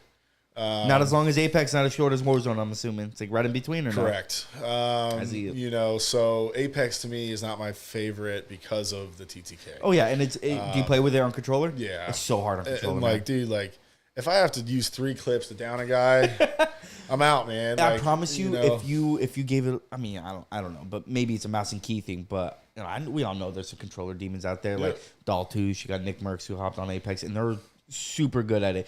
Close range are pretty good, but far range, you can see him beam from far range. Oh, he's good. Yeah. No, he's really good because, he's got good movement because strafing is huge in Apex. You know, you can go left and right because these shots aren't really, given to aim assist. That's what makes controller hard, So maybe if you gave aim or mouse and key on Apex, that could be your game, man. I really but you are right, though. I like the lower TTK games. But you are right. 3 mags to kill a guy. I get it. Or like a 10-minute engagement fight where it's like, and then you get third party once you're done with that. Right. Like, and then you're going to get third parties you've been shooting for 20 minutes. It makes it hard and fun at the same time when you come out. To me, I love PUBG. I don't play it much anymore. You're a PUBG guy. Yeah, you're an OG guy. I was very good. PUBG. Come in with a frying pan. Yep. I was very good at the game. To me, the time to kill on that was great because... Dude, it built so much suspense, right? Like one shot can take you down. Storyline, man. Yeah, it was a storyline. Nothing. No game has got kind of my heart pumping like the last circle, last few players, like PUBG did. There's something weird with that, isn't it? The nostalgia of what you know, what you felt. Some dude could just be laying in the grass, So it's like at Warzone, everybody's flying around the map, and Apex, everybody's just running, sliding, jumping, and using. Jump pads and all this other stuff. Yeah, so tap strafing left and right. You're like, it's not so much like where is the guy? It's like, all right, like how do we corner this dude? It's crazy how movement has become more of a thing now, isn't it? It's flashy. Exactly. Like it looks cool, so it's flashy. Speaking of that's like the state of Warzone. What do you think the state of Warzone is doing right now? I'm not loving it right now. And your opinion matters because you're a man, right? We can talk about to Warzone all the time, saying, "Oh, Warzone's ass," but we're the casuals who inevitably will hop on. But you're the guy who actually tries to give these kids opportunities. So there's more value to your opinion, dude. I mean, I think it's a great game. I have a lot of hours into the game. I love the old map. I love Rebirth. It's so competitive now that for casuals it's tough. And I have a high enough KD that I get put into the lobbies with bots a little bit. No. Or like you get tough, demons. like demons in my lobby. So, like, for me, who I play maybe once or twice a week for a couple hours, like, that's not even a lot. You don't even game that much anymore. Well, maybe I get on, like, probably every other night, but playing different stuff. Loved Elden Ring. I thought that was fantastic. Oh, you play Elden Ring as well? But, like... you're a gamer. Yeah, you're a gamer. Dude, you're not just, like... Yeah, you're OG. You're a gamer. Dude, I've been doing it forever. You're like Last of Us, the Left 4 Dead kind of deal. Dude. No question. The original Left 4 Dead was awesome game. Banger. Dude. Awesome game. Banger. Halo. You got into Halo? Dude, all the PCs at my building, so there's 40 PCs. In the original Halo, we used to play at my high school because we all had laptops. Love it. So we'd have guys like Uday that would create these like separate servers that we could host Halo without the school knowing. Love it. So in the original Halo, it would give you one of 40 random names. That's what we named the 40 PCs that we have. No way. Oh, dude, that's so badass. No kid knows that. That is crazy, man. Yeah. Could you imagine, like, how crazy that is, your younger self? You're talking about the guy who helps you and works with you. It's awesome. Like, at that time, could you imagine, like, this is the guy next to me who inevitably we're going to name all our 40 PCs. That alone telling your age, you're like, wait, what, how many PCs am I going to own? Well, that's what cracks me up. It's just like, no kid knows the original Halo land names, you know what I'm saying? Man. But like, then you get the 30-year-olds that come in and they're like, oh, like, Hollywood. Then you realize how old you are, bro. Yeah, exactly. You're like, God, I'm fucking old. I'm really dating myself here. Everybody already treats me like I'm 75 years old. That's got to be crazy for you. You ever sit down with your friend, and just sit on him, man, look how far we come. Like, what would you thought? Now that we're really in a place where the company's really cruising and doing really well. And, mind you, 4 months you said about to be profitable? Yeah, we'll be profitable. That's the plan you're on? Business, yeah. That's good, man. That's really good because you're putting a lot of work into for your networking as well. I mean, I want to cut the curve down as much as possible and reach profitability, right? Yeah, obviously. So, not only am I paying for the business, but I want to go and put more of them up. And the faster I can reach that, the higher number I can ask for. Well, yeah. So you're on the front line here, man. That's why I was telling Andy. Andy came out. He's got so many videos. He's blown up so fast. And I was like, man, just come out. He's like, all right, well, is he gonna pay me? I don't know if he's gonna pay you. If he doesn't, trust me, it's not a big deal. Because if you can put out a banger video and you can get his work from him, you're gonna be on the front line as well. Yeah. Because I can promise you, Andy, there's nobody else doing this at this level right now. And he came out and he's like, oh, dude, thank you, man. I can see it. It's funny because he saw it too. And he was like, wow, man, I can see what, because we never seen that. We never seen the photographer that you came in with? Yeah, he's not just photographer. I mean, he does everything. Yeah. I mean, he was in the next day too with Dilemma Esports.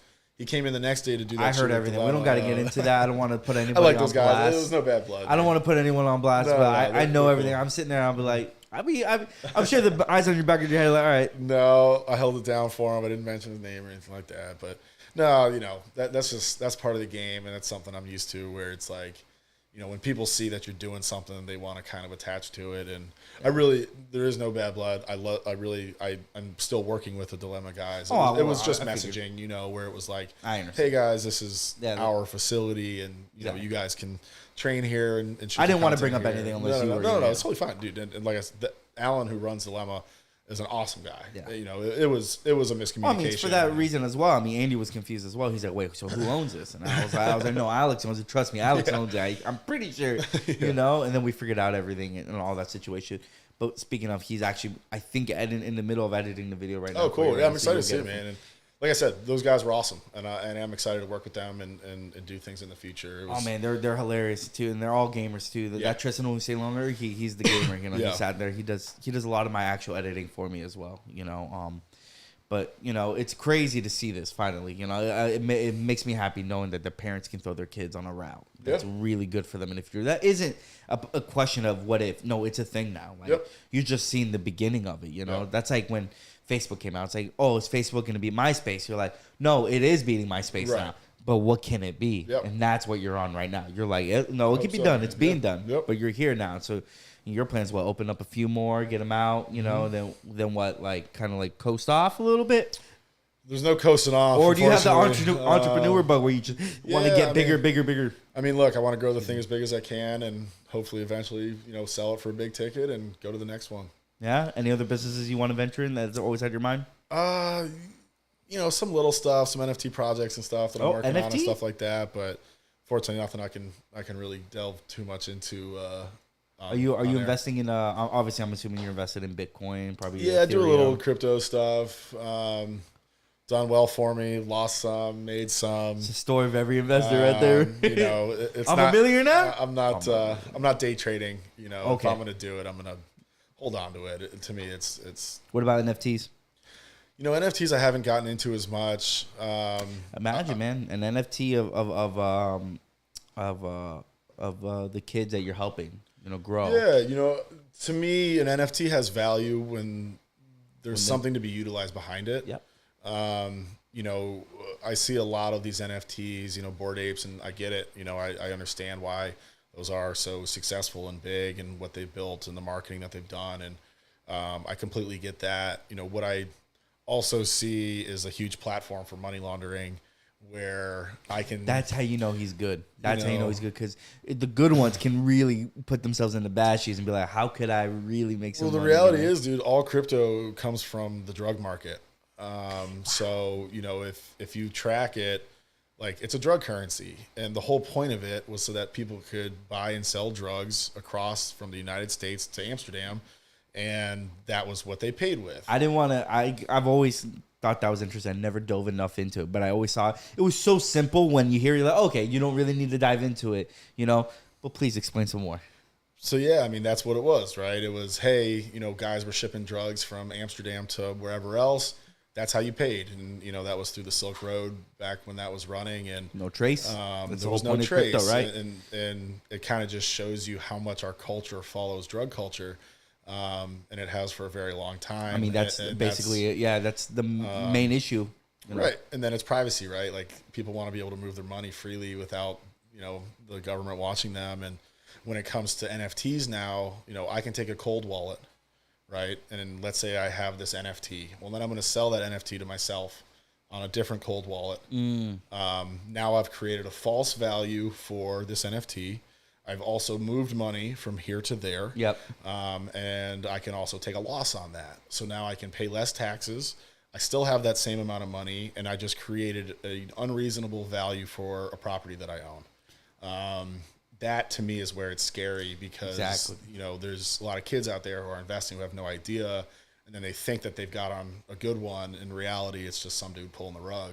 So, I get it. I think NFTs are going to blow up and continue to rise. I think it's going to come down a bit like it's doing right now. And then, it's going to find it's stabilizing and like cryptocurrency kind of has, right? Like, Bitcoin, it's more stable than it used to be. A lot more stable. So like, it just takes time for the market to stabilize. But dude, I mean, fine art in general has been used for money laundering forever. 100%. Way back in the way back. So it's just like, yeah, I mean, it really is. I mean, it's like, okay, well, that's worth whatever I'm willing to pay for it. So here you go. Are these things now that you teach? Like, if anybody comes, because you're in that realm a little bit as well when you're teaching these kids, and if their parents, like you said, like a gentleman wanted to be there and learn. Are you mentioning these kinds of things, or we give no financial advice. Okay. Period. Okay. I'm gonna ask. That was my next question. We don't do that, but we do teach about what it is, why we think it'll be important, what the technology is behind it, how to set your own computer up to mine. But we're not there to say, hey, we think crypto's going up, invest in this or Doge or whatever you want. Like we don't even use the names of the coins. Gotcha. It's just for reference of what this technology is, what you can do with it, why it's important, where we think it's going. So it's more of an educational thing versus like, we're going to teach you how to day trade crypto. I would never do that. It's not a route you want to go on. A good crypto investor is holding on to what they believe is going to become more valuable. That's exactly. I always found that funny is that you got all these Instagram, influencers who are like, I'll teach you how to make money on crypto. And I'm like, well, if you're really into crypto, you don't want people kind of like, well, what's their stake in it? Exactly. Right? Are they being, do they own a bunch of it, or are they being paid to promote it? Yeah. And you've seen a lot of guys get in trouble for that too. Time was a huge rug pull, right? Yes. And I had a lot of people who lost a lot of money in that. And, it's some of my smartest friends lost a lot of money in that, and they were convinced that it was a real platform and everything was going great, and they were doing staking on time, and they lost their ass. And, for a while, everything was going great, and then all of a sudden, these guys just, poof, disappear, money's gone. Obviously, I would never promote that. I would hope. I imagine you would. So, for me, it's, if you're going to invest, you got to pick a risk management number, whether it's 3% or 5%. You get in. If you lose it, you get out. You got to be smart. And these kids, everybody knows a guy that knows a guy that's made a bunch of money in crypto.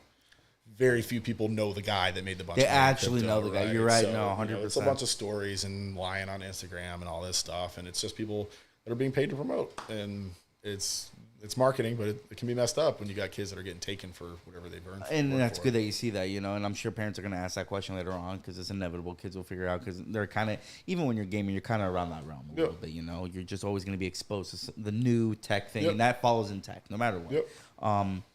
Which leads to my question: when are you teaching these? So how does your schedule look for your actual academy here? Yeah, so we do 3 open classes a day. Those are pre-scheduled. Any of our members can hop into those.